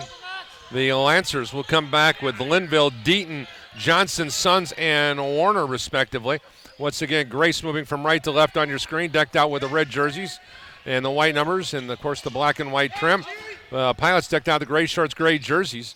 Back out to the top now, Miles Johnson. Goes right side now to Deaton. Deaton's triple, no good. Jared Dehart, the rebound. Remember during that first time out when the Grace players were celebrating, Jarrett Sons reminded them there's a lot of basketball left. There's Dehart, no good. You can't buy a basket on the wide open look. And now here's Linville walking it up the near sideline right in front of Coach Draven and I.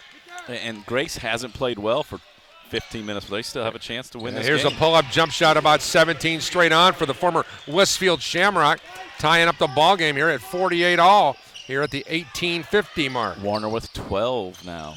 Cruz at the top now. Comes now here to Dehart. Dehart back to Galen. Galen spins it inside now here to Max Newman. Max backs out to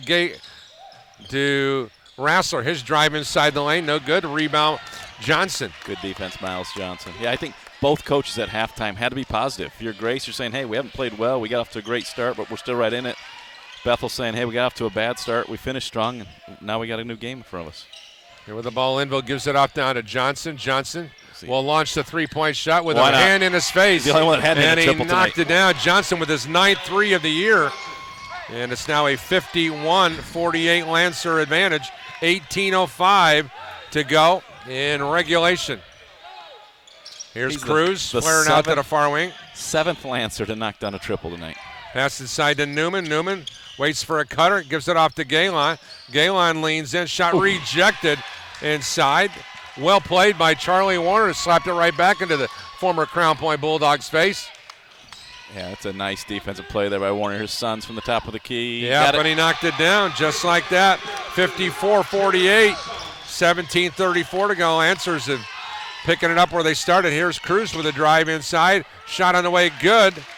Making it 54-50 as Cruz scores his first field goal of the half. And I like this Dehart picking up full court, forcing somebody besides Linville to come up and run the offense.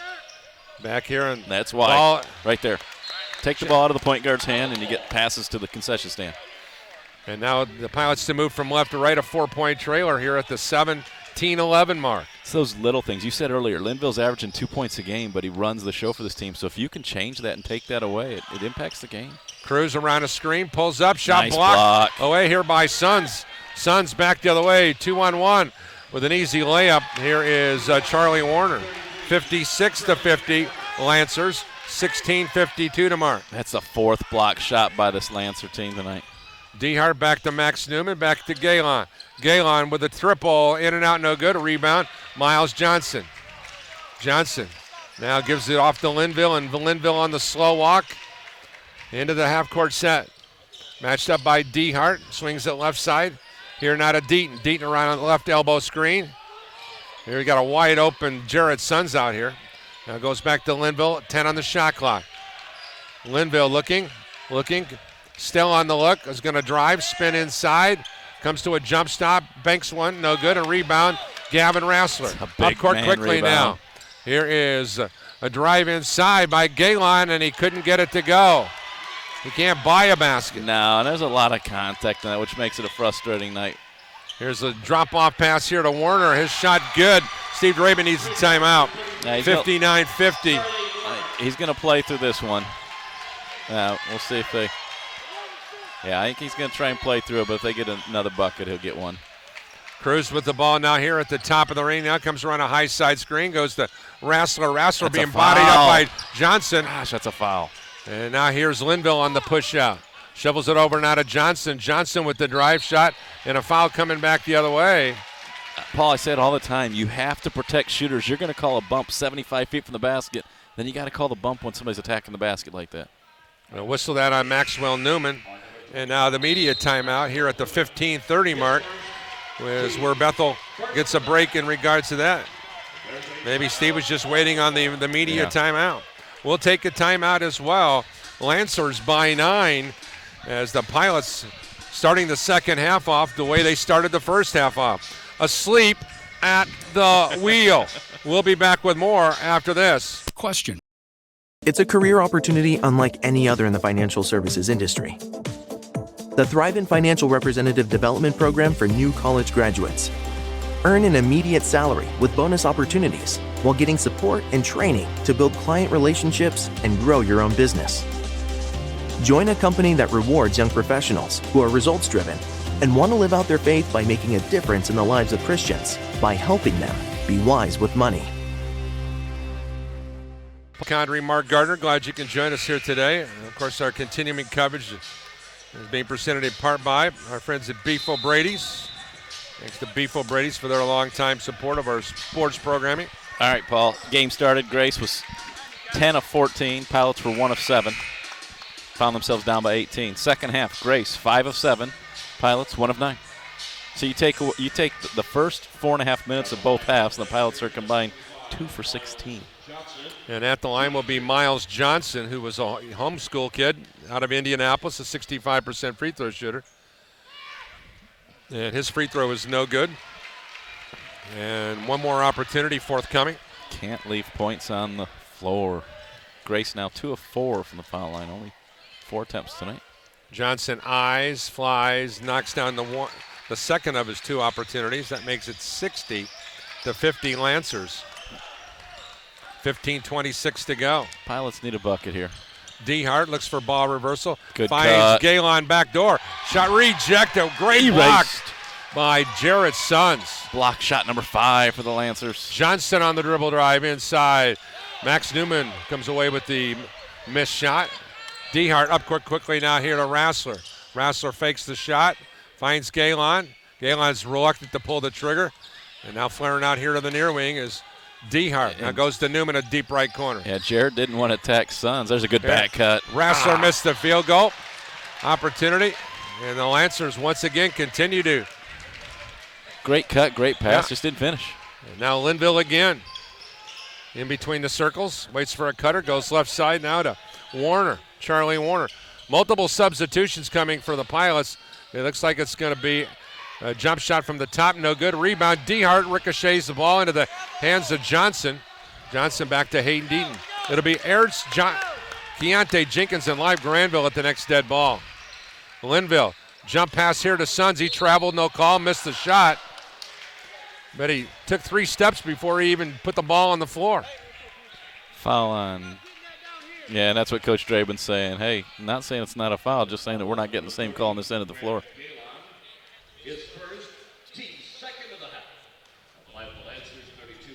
I want to say happy birthday to Mark's dad.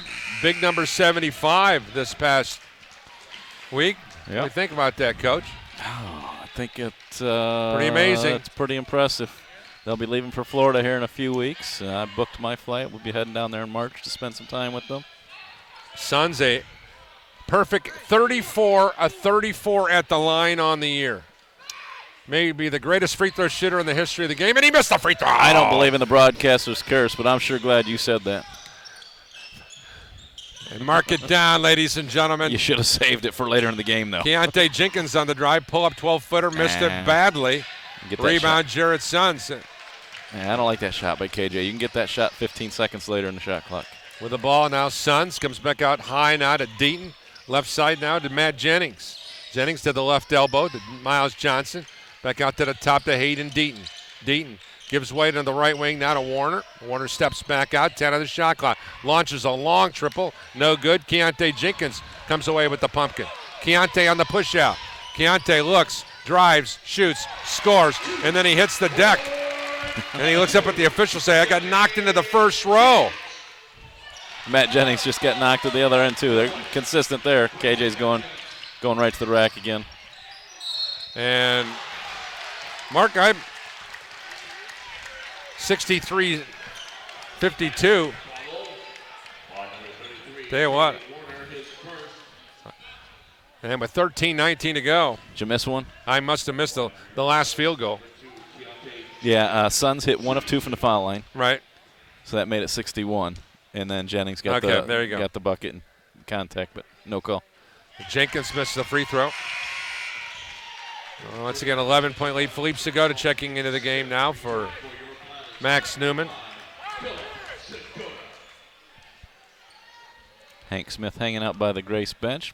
Coach Polesgrove doing a nice job reminding Life Granville that somebody should go down there and guard that guy standing down there at the other end of the floor. Keontae's second free throw, good. And it's a 1 of 2 for him. That makes it 63-53. Caleb Brown checks back in.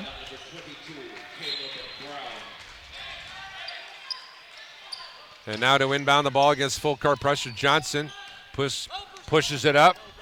Goes left side now to Hank Smith. Smith three-point shot and ricochets out here into the hands of Dehart. Up court quickly to KJ. KJ to the goal with the score.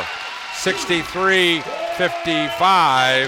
KJ with a nice-looking drive off a nice lead pass from Dehart. Coach Draven still working the official for the contact and wanting to know what he's got to do to get a foul called. Wrap around to the low post now. Deaton against Granville. He's going to back in on Life. Shoots from 14, no good. A rebound. Rebound ripped out of there by Caleb Brown. Back out here, Hank Smith shot, no good. A rebound once again. Another rebound. The Pilots shot this time good on the Matt Jennings three. That was just terrible. Boxing out opportunities for the Pilots. Yeah, it's 8 offensive rebounds now, and Jennings knocks down his second triple of the evening. Dehart flares out to the top, goes back here to Nathan Ertz. Ertz on the spinorama inside, goes to the go, and he finally got a foul call. Yeah, you better call that one. My goodness. A lot of contact there. And that'll be 2 shots for Nathan Ertz, the former Valparaiso standout, played for former Bethel great Barrett Coleman. That was Brown picking up his 3rd foul. 12:20 to go. Pilots need to get their act in gear here as Ertz goes to the line and missed the free throw. Leave him on the line. Yep. This team, I've said it all year long, Mark, 69% does not win a tournament. They were 8 of 10 to start the game. They're 1 of their last 4 from the foul line. Dehart comes out of the ball game. Mark, Dehart averages 8 a game. Where's he at?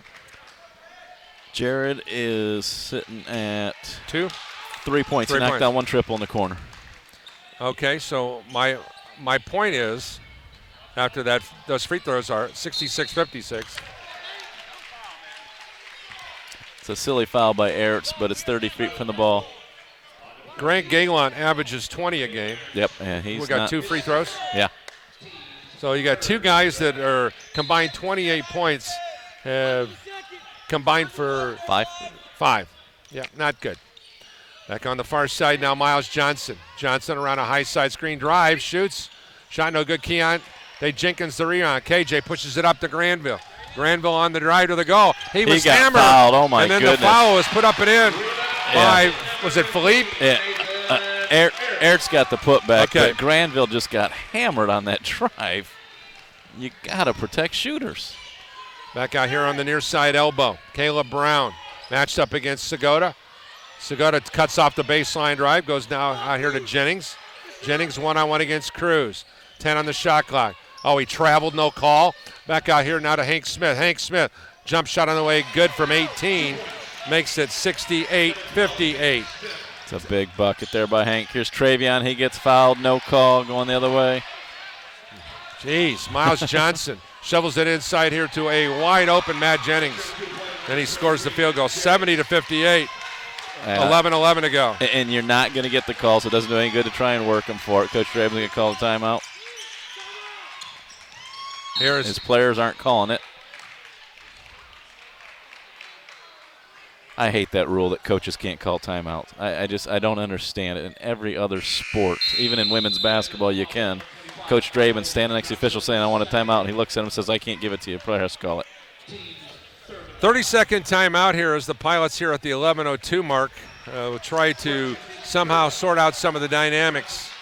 What sets Qubit Networks apart from the rest of the competition? They desire to build client relations that withstand the test of time as well as the changing technology. Qubit Networks is your technology advocate for security, communication, enterprising networking, and computer support. For more information, call them in LaPorte at 219-324-9900 or visit them on the web at qubitnet.com. So the Bethel timeout, they now have 4 remaining. The Lancers likewise with 4 remaining. And for Scott Moore's squad, if you look at this group, they played 9 teams with losing records. They're 7-2 against them. They're 3-1 against teams with winning records. The Pilots are 5-0 against teams with records below 500, and the Pilots are 10-1 versus teams with winning records. Here is Cruz at the free throw line, drives down the lane, kicks it off to Granville. Granville for 3, good! So bonus points right there. You were talking about what they weren't getting from DeHart and Grant. You'll take those as bonus points right there. 70-61 as Life knocks down a huge triple at the 10:50 mark. It's Hank Smith at the top now, matched up against Ertz. I would call this the defensive lineup for the Pilots. Yep. Getting out, ball pressure, trapping. Warner on the drive. Goes Charge. inside, and that'll be a offensive foul call as Keontae Jenkins was ran over by Charlie Warner, the former Westfield Shamrock. Great job by KJ stepping in. Grant Galen will check back into the game now for Life Granville. And Life with a huge three-point basket that last trip down the floor. Let's see if that'll light a fire underneath this team's backside. 2 fouls on Warner now. Here is Nathan Ertz. Drive down the left side of the lane and finishes 70-63. Pilots within 7 at the 10:22 mark on the Nathan Ertz field goal. There's your half-court trap.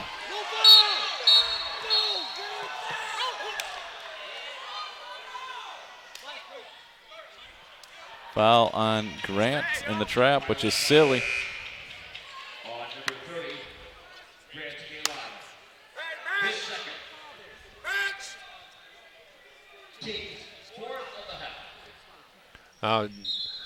Granville, and check that. Granville goes in for Galen. Grant told Steve that he thought he was calling a timeout right there. Here's Keontae. Here's a steal by Cruz. Cruz back the other way. The drive, the shot, and the score. 70-65. Travion Cruz at the 10-minute mark. Stay up and press. I like more traps. Here's Deaton. Deaton out here guarded by Granville. Comes back out to the top now to Hank Smith. Now to the right side now to Jennings. Jennings top of the circle to Smith. Quickly to Deaton in the near corner. Now back out here, Jennings matched up by Cruz. Here's a kick out into the corner. Deaton for 3. Killer 3. Yeah, Life turned his back on his shooter. You got to dig and reach him, but you got to know your shooters. You can't turn around. Here is the drive inside by Keontae Jenkins. Got it back. Got hammered inside and no call. There's a foul. Holy cow. And then Life Granville is knocked into February by Caleb Brown. What in the world was Brown doing? He just went and tackled him. And that's 4 fouls on Brown. But that's what it takes to actually get a foul called on this end of the floor tonight. And multiple substitutions. It'll be Linville along with Sons. And also Miles Johnson back on the floor. So 4 fouls on Brown, 5 on the team. Ertz is going to the rack. You know that. Ertz with the drive. The shot couldn't get it to go. Rebound Charlie Warner of Grace College. And he's got to recognize if he can't turn the corner, then go ahead and just dribble it out and reset. Don't settle for a fadeaway. Here's Jennings here on the near side wing, matched up against Cruz. Looks, goes back out to the top now to Johnson. Miles Johnson. There's a wide open look in and a two-hand dunk for Jared Sons. 75-65. Lancers, 8:56 to go. That's a bad matchup with Life down there. Sons is lucky, though, he didn't get called for the technical when he stared at Life after the flush. Here is Keontae Jenkins with an 18-footer from the right bad side. shot. No good. Cruz with the rebound. Cruz back out here to KJ. KJ shakes, bakes, drives, shoots, couldn't get it to go. He can't buy a call. But you have to recognize as a player, if they're not calling it, then quit doing it. Here's a drive by Jennings. Sells it inside now here. Johnson shot no good, rebound. And then laid up and in by Matt Jennings. The Pilots do not deserve to win the basketball game. No, you have to adjust your game to what the officials are calling. They're not calling it, so you got to quit driving in there and just throwing it up and praying for calls. Yeah, but the reality of it is you got to box somebody out down here at this end. Here's Granville at the top, steps back, looks, still on the look, loads up the 16-footer, way off the rim. All no one-on-one now. Now here is Dylan Sheehy. Sheehy on the drive, inside, and he was hammered.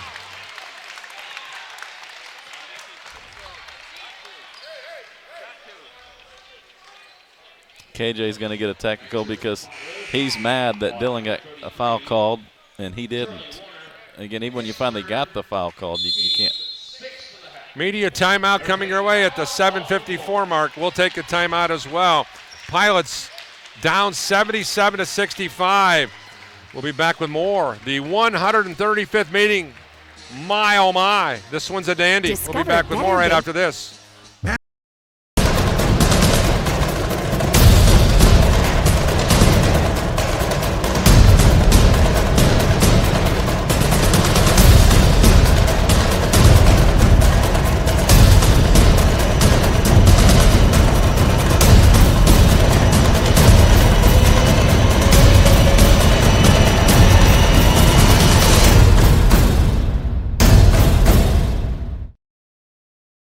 Deposit.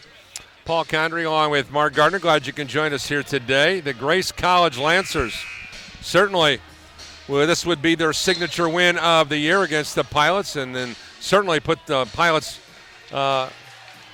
ranking. Stop it. A lot of basketball. I know. Go ahead and say that. 8 minutes left to play. Dylan knocks these down. It's a 10-point game, but you got to keep your composure.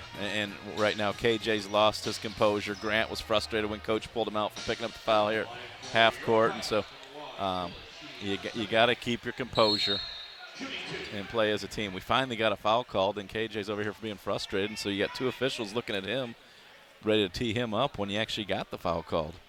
Sheehy, a 46% free throw shooter, misses the first opportunity. And we've seen that before with Bethel teams.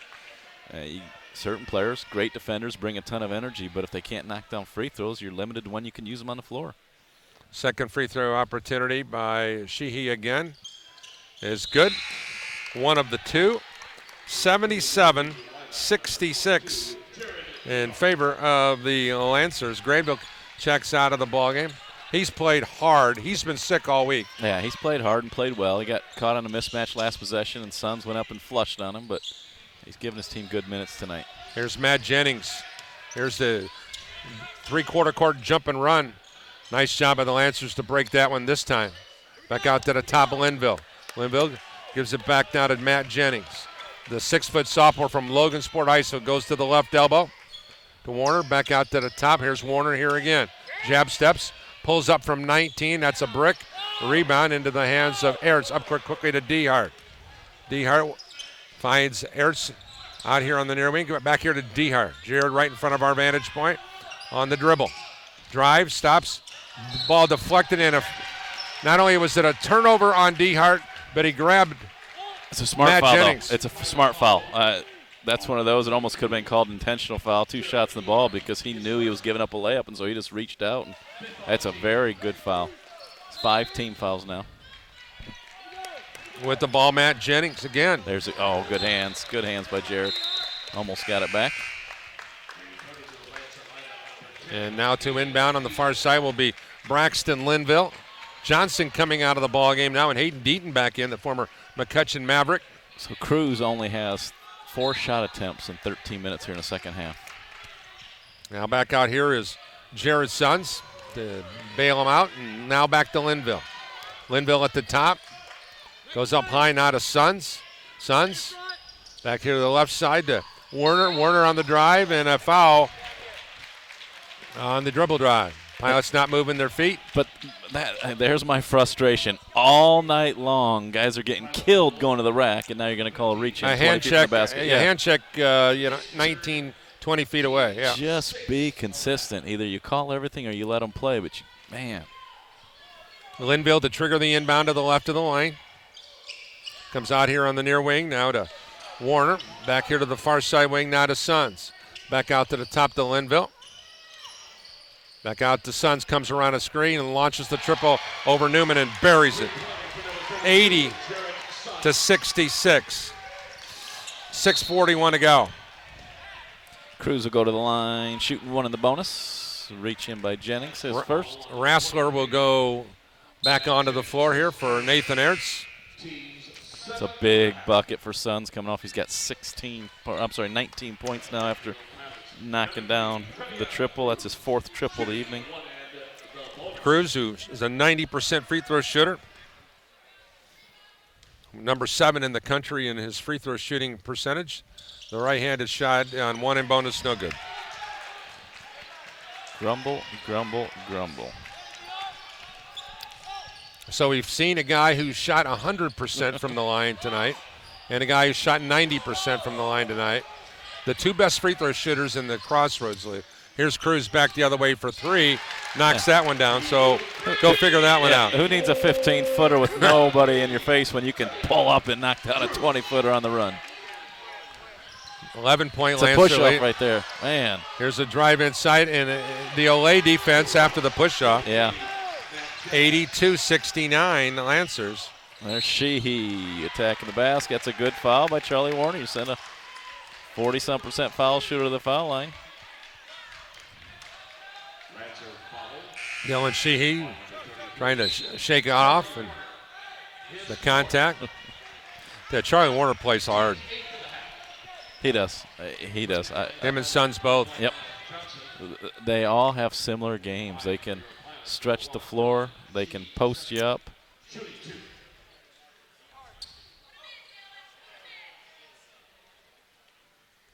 Dylan Sheehy coming out of the ball game now. He said he's sick. And he's going to the locker room. We saw this earlier in the year, Paul. He came down, hurt his ankle. Grant Galen will come in. And I think Coach Moore gets to pick who shoots.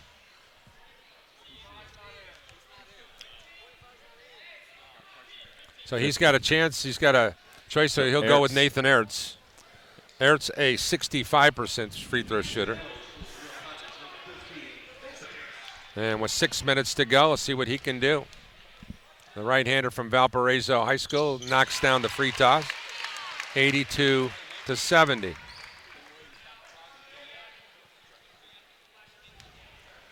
He's been throwing up all week, according to Coach Draben. Second free throw, no good. Rebound into the hands of Jared Sons. Now Linville one-on-one against Dehart. Comes over the timeline now. Jump pass out here to a wide open Hayden Deaton. Goes now. Deaton had it stolen away by Grant Galen, and now the Pilots will have the basketball.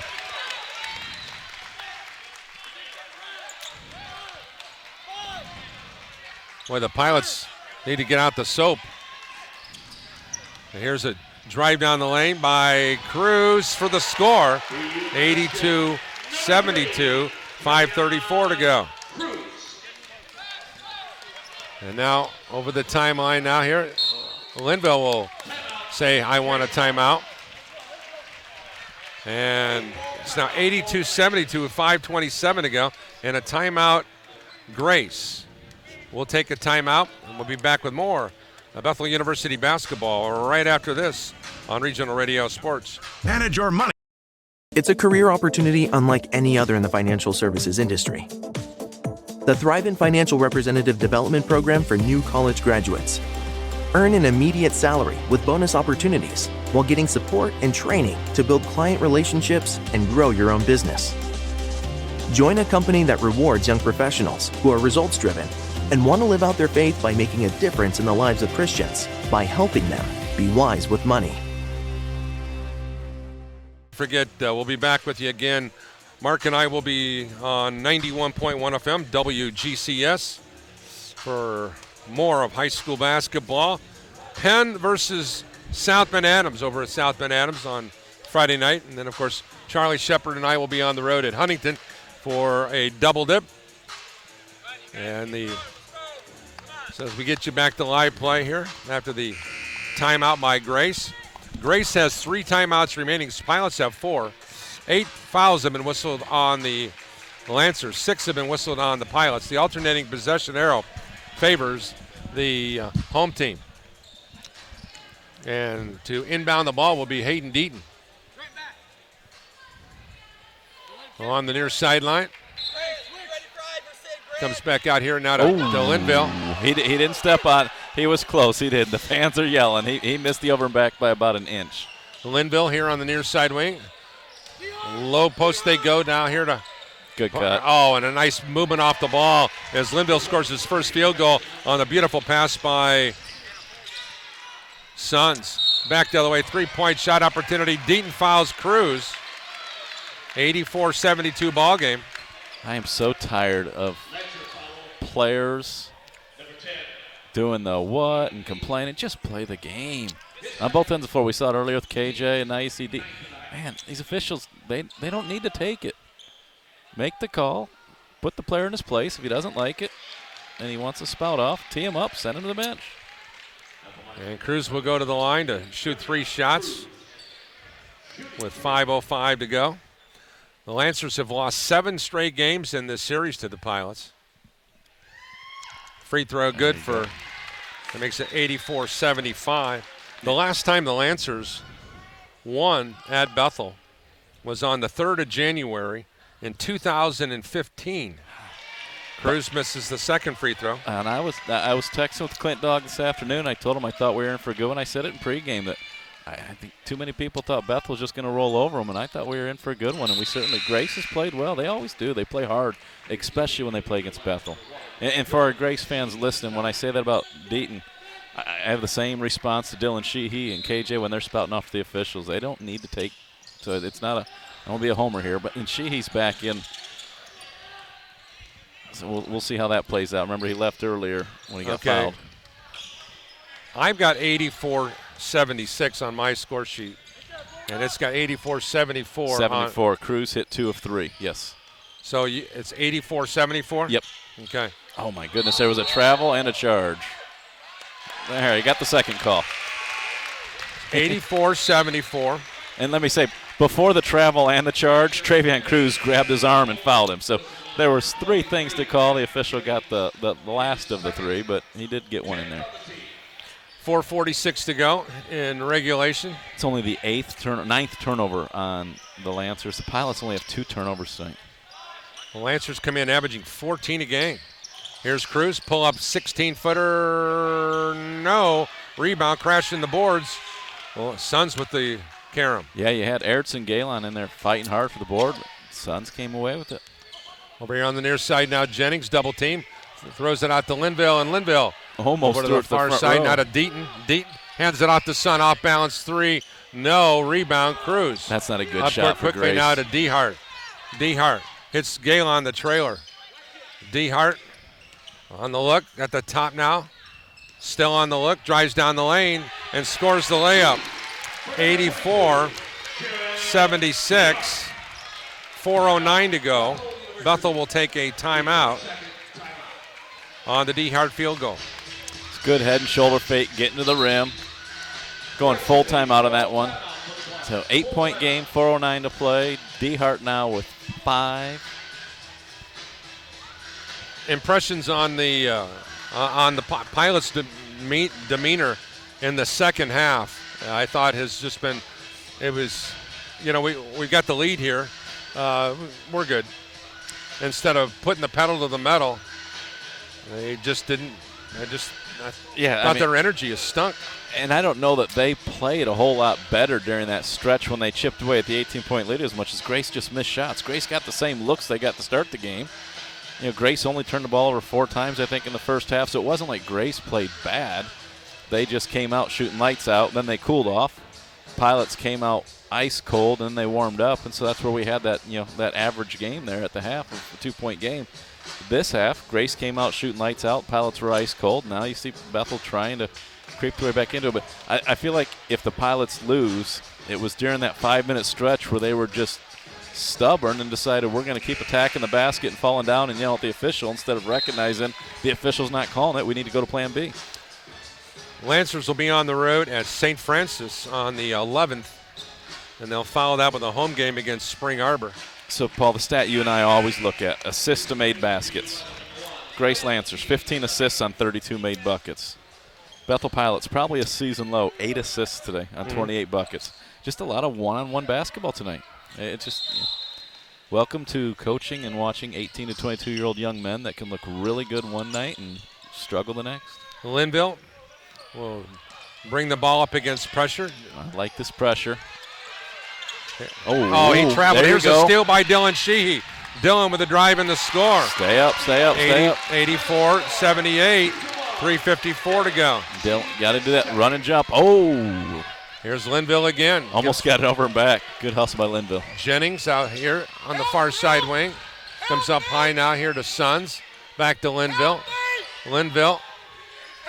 Back out top to Deaton. Deaton comes back now here to Sons. Oh, my. Jared Dehart just got hit in the head. Yeah, they set screens like offensive linemen. They are wide when they and credit them. They haven't been called for moving screens, so keep doing it. 3:23 to go. Here's Cruz with the drive and a foul. Deaton called for his third. Now we're going to get a hand check call 20 feet from the basket. My, oh, my. Yeah, DeHart's head fly. I'm surprised. And that's what Coach Draben's saying. That they are lining up for screens. They squat low and they sit wide. And if the officials aren't going to call it, keep doing it. I mean.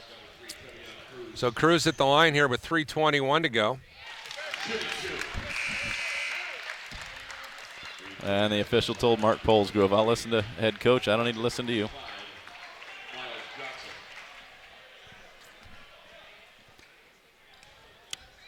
(86-78). Second free throw good. Travion with a quiet 22 points tonight. 8 of 17 from the floor. 4 of 6 from the foul line. Should be 80 points. Yeah, he hit both of them. I thought he did. Yeah, he hit both. 86-80. Yep. 3:21 to go. And Jennings shoving on Dehart again. There's the ball in the hands of Jennings. Cross court sitting out of Deaton. Deaton now into the forecourt. Deaton throws it out now here to Johnson. Now here inside. And now Johnson comes and rescues Charlie Warner. Now be smart. There's 10 on the shot clock. Don't foul. There's the ball out high here to Sons. Wide open Screen three. And pop. That's a great play. 89-80. Jared Sons has been the player of the game, hands down. Yeah, 5 of 13 for three-point range. He's got 23 points as he just screen and pop on that. Cruz backs it out. He'll launch the jump shot. No good. Rebound. And nobody Charlie crashing. Warner. Yeah, nobody crashing the glass. That's the problem I have with that. Here's the ball over here on the near side. Deaton with the drive. Missed it. Nathan Ayers up court quickly now. Here's Dehart. And Deaton didn't need to shoot that. Pull that out and run clock. You're up 3 possessions. Dehart, three-point shot. Terrible shot. Ayers stepped on the end line. So back-to-back bad shots by both teams. Yeah, there was no reason for Deaton to attack the basket. Good job by Deaton, though, I'll tell you. He just turned to the coach and said, how many timeouts do we have? I like that, a player wanting to know and be aware of the situation. And a timeout Lancers with 2:21 to go in regulation. They lead by 9. We'll be back with more Bethel University basketball right after this short timeout on the Regional Radio Sports Network.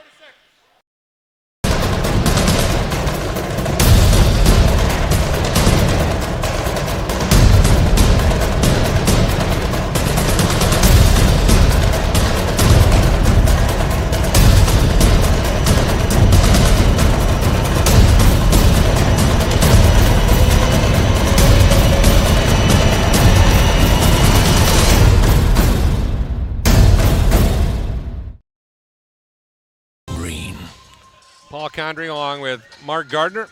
Glad you can join us here for College Buckets. Pilot staff looking at the stat sheet to see who they want to foul as far as who's on the floor. They were digging for a stat sheet when all they had to do was ask you. You have all the stats right here in front of us. Yeah. You know, Linville's an 83% foul shooter. Deaton, 54% foul shooter. Jennings, 81%. Jarrett Sons, great. Charlie Warner, 87%, so you better foul Dayton. And actually, they took Dayton out. Good move by Coach Moore. Full court pressure now, Linville. So Miles Johnson's the one you want to foul out of this group. They were expecting a double team over here, never got it. There's a pass inside to Johnson. Johnson fouled by Nathan Ertz. That's the guy you wanted to foul, but you didn't want to. I think Scotty Moore's done a wonderful job with his group here tonight. Grant Galen will check back into the game now for the Pilots here with 2:08. Also checking back into the game will be Gavin Rassler. A couple three-point guys. At this stage, they have not been able to get on track. As Johnson's free throw is good. That makes it 90-80. 2:08 to go.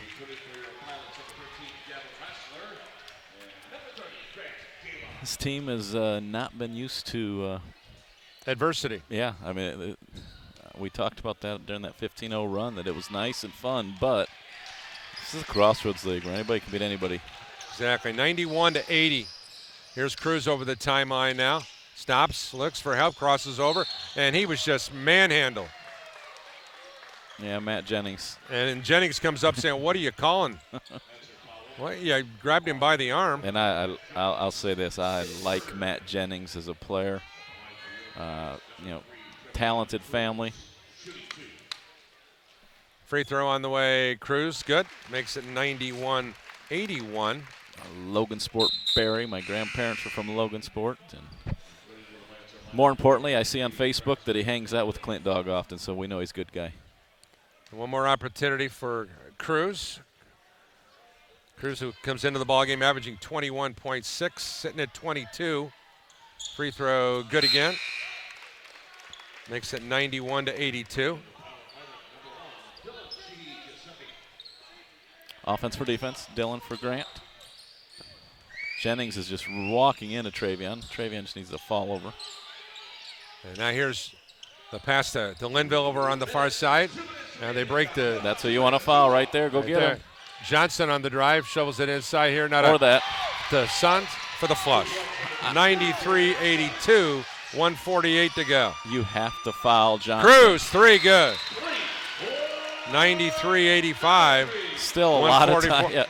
144 is an eternity in basketball terms, but you have to foul the guy that's a 60% foul shooter instead of giving up the flush. You got to know the situation. Pilots who have won 7 straight in the series. The Lancers, I tell you what, with a win here today, certainly have improved their lot in life. Yeah, there's a lot of people. I said in pregame, the schedule has been good to them so far, but they've taken care of business. You come in here and get this win, and all of a sudden now people are going, well, the schedule's been favorable, and they went on the road and beat a good Bethel team. We better – and we know, anybody in this league knows you can't take teams lightly, but we also know 18 to 22-year-olds do. They read their own press clippings. They look at the standings. They read – so they're on social media, and they know. So coaches will tell you can't take a night off. Players will say it, but in the back of their mind, they take nights off. They know that. We know that from being around this. So. Rassler, Dehart, along with Nathan Ertz, Travion Cruz, and Dylan Sheehy. Look at the look on Travion's face. You know right now he's thinking, okay, there's still time, but I'm sure he's livid with this entire situation. And well, to be honest with you, there hasn't been outside of Cruz. There's nobody played well tonight. I mean, you can. Ertz is 5 of 8 from the floor, 14 points. Yep, that's not bad for him. No, Cruz with 27. They're the only 2 in double figures. I mean, Philippe Segota gave you some good minutes in the first half, but has been not even been here. Oh, that was a missed opportunity right there. And the ball on the Suns back over here, not a Jennings. Jennings. Don't foul. Back now here to, wide open Warner, and he scores the easy layup. 95-85, 1:23 to go. Dehart now here to Rassler. Rassler 3, no good. Tipped out by Ertz, no good. And Linville is hammered from behind. And Mark, you can say what you want. That'll do it. Well, and I'll say, there's a difference between an 8-point game with a minute 44 and a 10-point game with a minute 15. And Grace heading to the line. There's That's a great win for Scott Moore and his. I want to choose my words wisely here, Paul, but there are definitely some flaws with the bench to our right that need to get fixed if this team's going to have a successful season. You can see a 15-0 start become a 8-loss regular season in the conference if some of these things don't get taken care of. Free throw by Linville, no good. Cruz will push it up. Cruz on the drive. He's getting fouled. Around the back dribble, got hammered, no call. Inside, here's Galen for 3, and he knocked it down. 95-88. Could have used a few more of those earlier. 1:04 to go. Galen's first field goal of the evening, correct? Yeah. The other two were a pair of free throws. And with 1:04 to go, it's now a 7-point ball. It's a career opportunity unlike any other in the financial services industry. The Thrive Financial Representative Development Program for new college graduates. Earn an immediate salary with bonus opportunities while getting support and training to build client relationships and grow your own business. Join a company that rewards young professionals who are results-driven and want to live out their faith by making a difference in the lives of Christians by helping them be wise with money. Set the clock and end up with a dunk and a layup because we're picking and choosing whether or not sure if we're going to foul. And, man, if you're going to get layups, you might as well foul. Give them 2 free ones and keep 20-some seconds on the clock for yourself. DeHart, Cruz, Sheehy, Granville, and Ertz on the floor, your defensive unit. Here with 1:04 to go. 1 timeout for Bethel, 2 timeouts for Grace. Alternating possession arrow favors the Lancers. 8 fouls have been whistled on the Pilots. 10 have been whistled on the visitors from Winona Lake. On the floor, it will be Sons, Jennings, Johnson, Linville, and Charlie Warner, your starting 5. Still around and still plugging away. Linville goes now here to Warner, and Warner will go one-on-one against Sheehy. Goes now here to Linville. Linville is fouled with 58.7 seconds to go. And now we'll go for the offense for defensive substitutions again for the Lancers. Rassler will also check in for Granville as they'll call upon Braxton Linville. And Linville, an 83% free throw shooter on the season. Let's see what he does here now with some free stuff to go his way. A right-handed shot on the way, good. 96-88.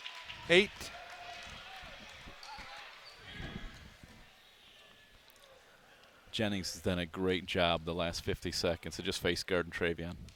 And One more opportunity, yep. Right next to him, and he will stare him in the eyes as soon as this shot falls. Linville's second free throw, no good, so he is 1 of 2. Now here's Cruz over the timeline now. Gets it to Galen. Galen 3, good. Get up, get up, get up, get 96, 91. Foul, foul, foul. You can't be 51 picky. seconds to go. You can't be picky. And a foul. Why? I don't Matt Jennings is fouled. Yeah. You lost 7 seconds. You lost 7 seconds. You could have fouled somebody else 7 seconds ago. Right now, you can't be picky. You need time. All right.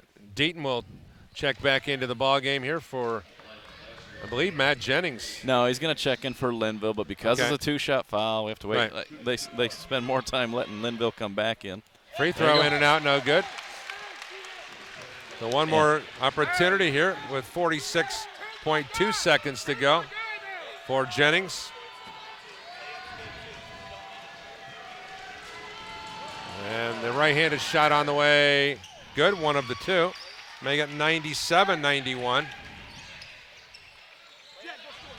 Cruz. Get to the rim. On the drive. And 1. And a foul call. And I love that decision. And Coach Draven was right in front of us yelling, get to the rim, go score, go score. You don't need a 3. There's 43 seconds. There's 5, 6, 7 possessions left. Knock down these 2. Foul. See if you can trade 2 for 1. You don't need to trade 3 even. Cruz, who went over the 1,000 career point club earlier in the game, is now got 27 on the night, 97-92. One more opportunity for Travion. I've got him with 28 in the book over here. The scoreboard's got him with 27, but Cruz, second free throw, good again. 97-93, 4-point game with 43.3 to go. And now the Lancers to move from right to left. Now Matt Jennings to trigger the inbounds. If I'm Life Granville, I foul Miles Johnson as soon as he makes a move.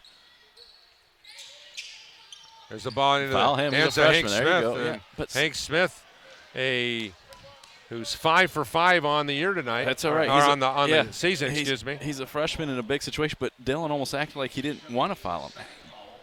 Yes, you do. I'm sorry. You do. And you'll have the offense for defensive substitution again. And Rassler and you go to the rim. You keep this. Hank Smith, a freshman from Elkhart Memorial High School, averages 4 points. Free throw is good.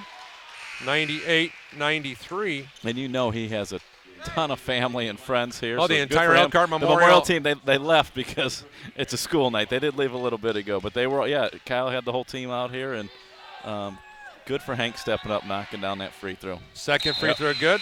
Makes it 99-93. We obviously are, we're calling Bethel games, but I love seeing somebody do that. Come home and hit some big shots. This is the highest offensive output on the season for the Lancers.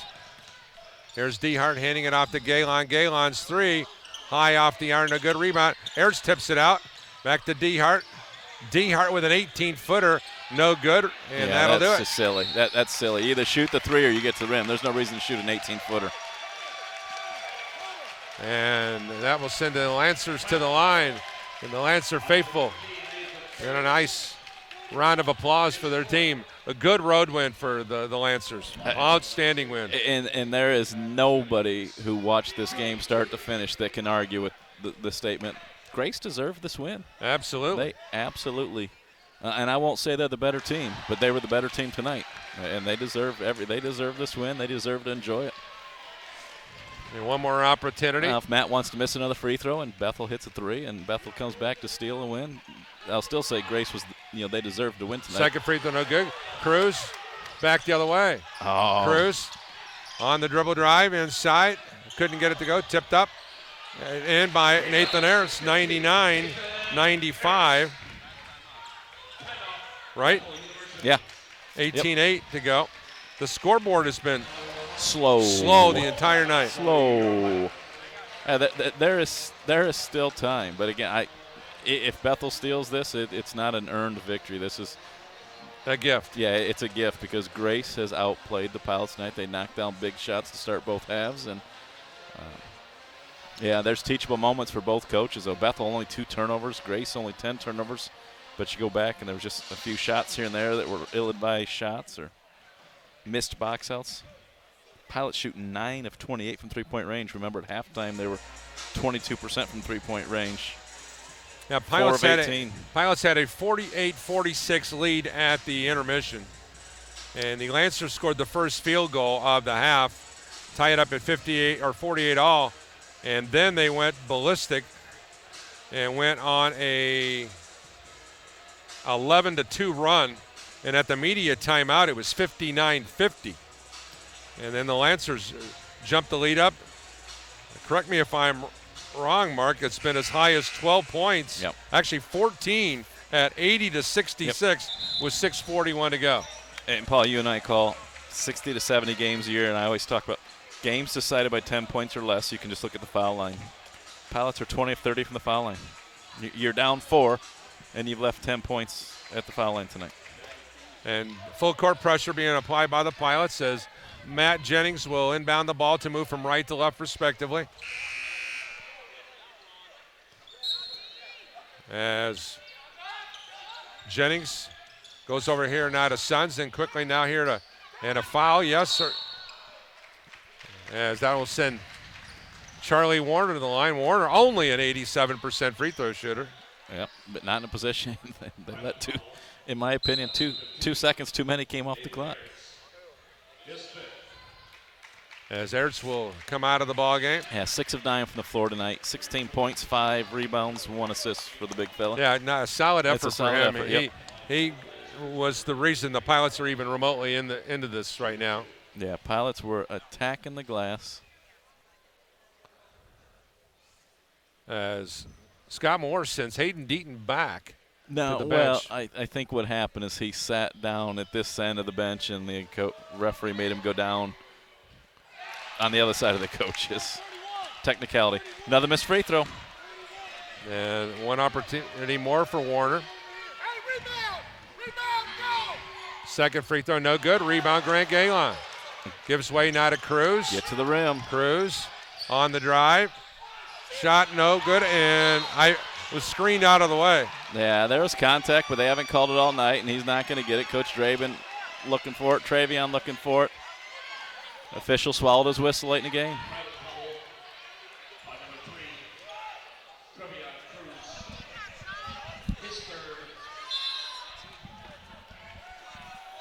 Official talking to Coach Draven right in front of our vantage point. And to the line, Jared Sons. Sons who's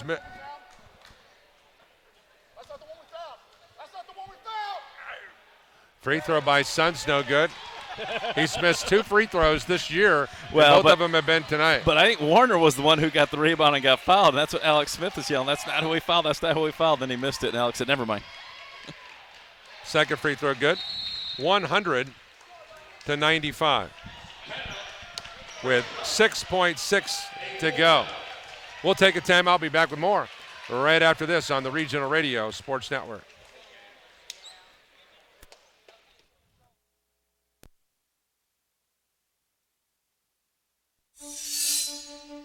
There are those who dedicate themselves to a sense of honor, to a life of courage, and a commitment to something greater than themselves.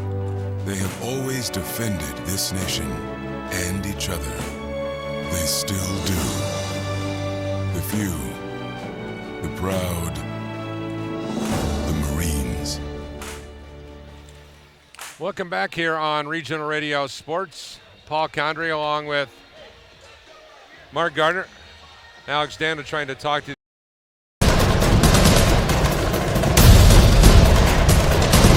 the bench. I don't want to hear anything you have to say. He gave us a little smile. But you know what? They, in my opinion, these officials have not had a great game. And it's not that they've made bad calls. It's just been the consistency. I feel like every foul they've called has been a foul.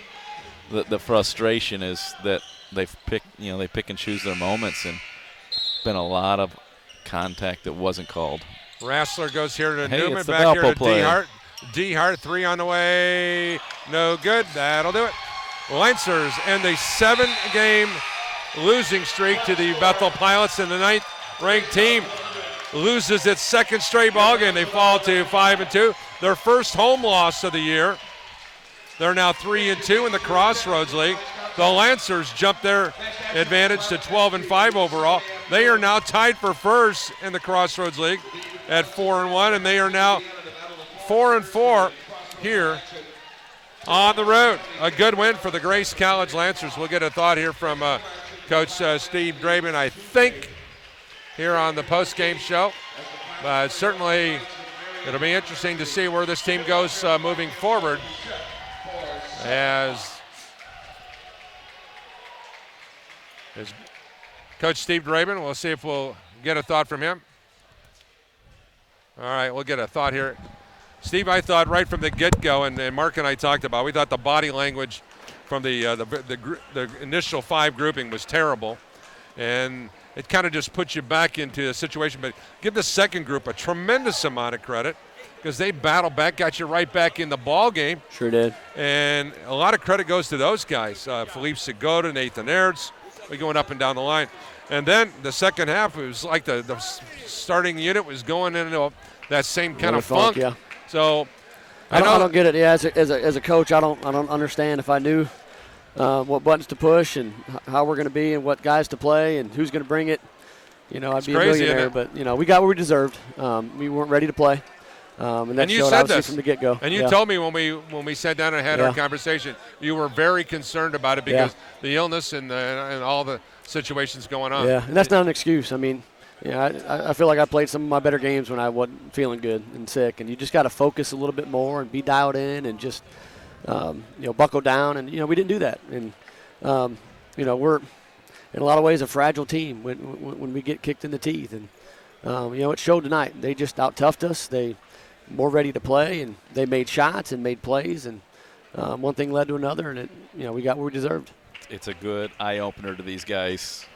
We talked often during that 15-0 run that I kept saying, we got to lose here. We got to lose because I want to get that loss out of the way, that feeling of losing out of the way before conference started. Yeah, sure. To see how these guys were going to respond. And unfortunately, we went 15-0 and didn't. Yeah. Now we got 2 in a row, but early in the season still as far as conference play, so chance for these guys to refocus. But it's all about response. We didn't respond like we should have, and now it's all about response again, and how are we going to be. And as coaches, we can only do so much. Player-led teams, get more done and do more at the end of the day. And we've got to have some guys step up and be positive, consistent leaders. Yeah, I know you and I had talked about this in the preseason, and just to kind of wrap it up here, that there was going to be games in the Crossroads League where, and this game wasn't decided by the officials, but the student athletes feel the game was decided by the officials because of the inconsistencies at both ends of the floor. And I'm sure Scott would probably tell you, he goes, where was that call? And this is what makes this league so difficult, is the teams that in their own mind can not allow a bad call here, a good call there, all that inconsistencies, how they can sort that out are the teams that win in the long haul in this league. The toughest teams, the best teams are the most poised, mature, experienced that can play through stuff. Whatever the officials are calling, how the game's being played, they adjust to the game. And it just took us too long. We had just two bad stretches. Started the first half, started the second half. Two of the worst stretches you can have. Started 2 for 16 from the 4 combined, the two halves. 1 for 7 and 1 for 9. And you only had 10 assists for the entire game. We thought that was a lot. And here's a team that's number 2 in the country in a total assists and assists per game.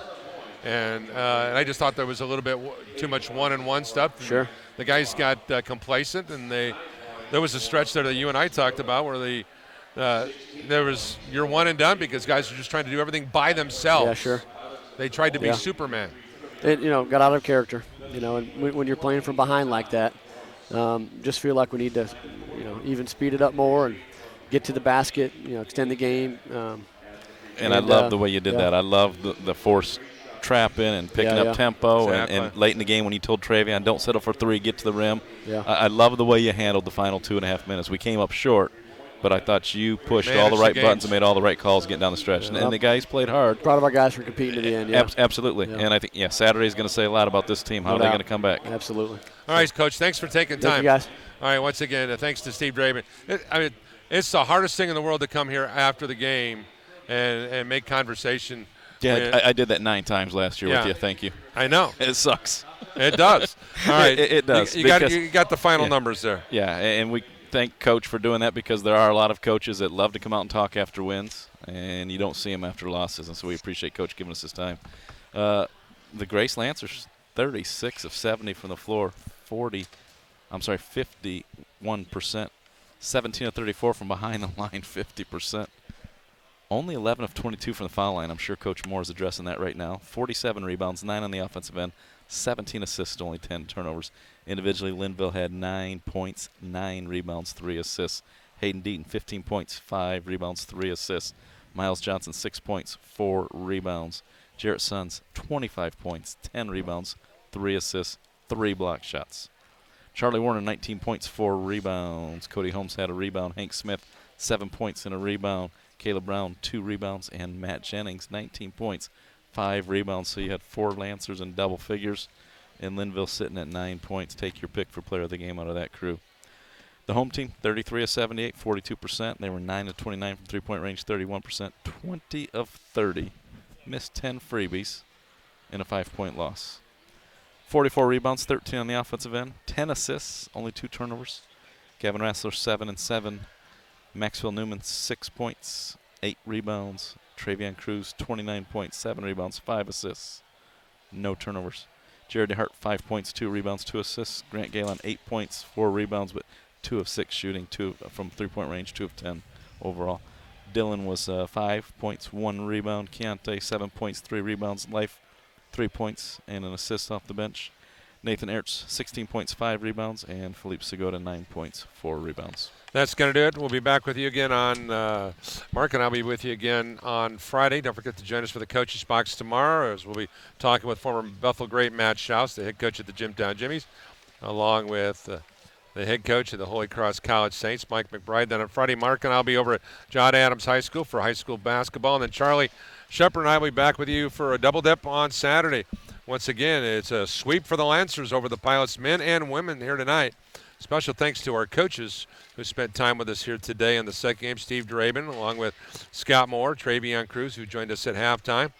And once again, that's going to do it. The Lancers win the 135th meeting and close the gap. They end a 7-game losing streak to the Bethel Pilots with a win here today. For Tanya Condry and for Coach Mark Gardner, Rex, this one's for you, buddy. For all of us at Regional Radio Sports, God bless you all. Semper Fidelis. Good night, everyone.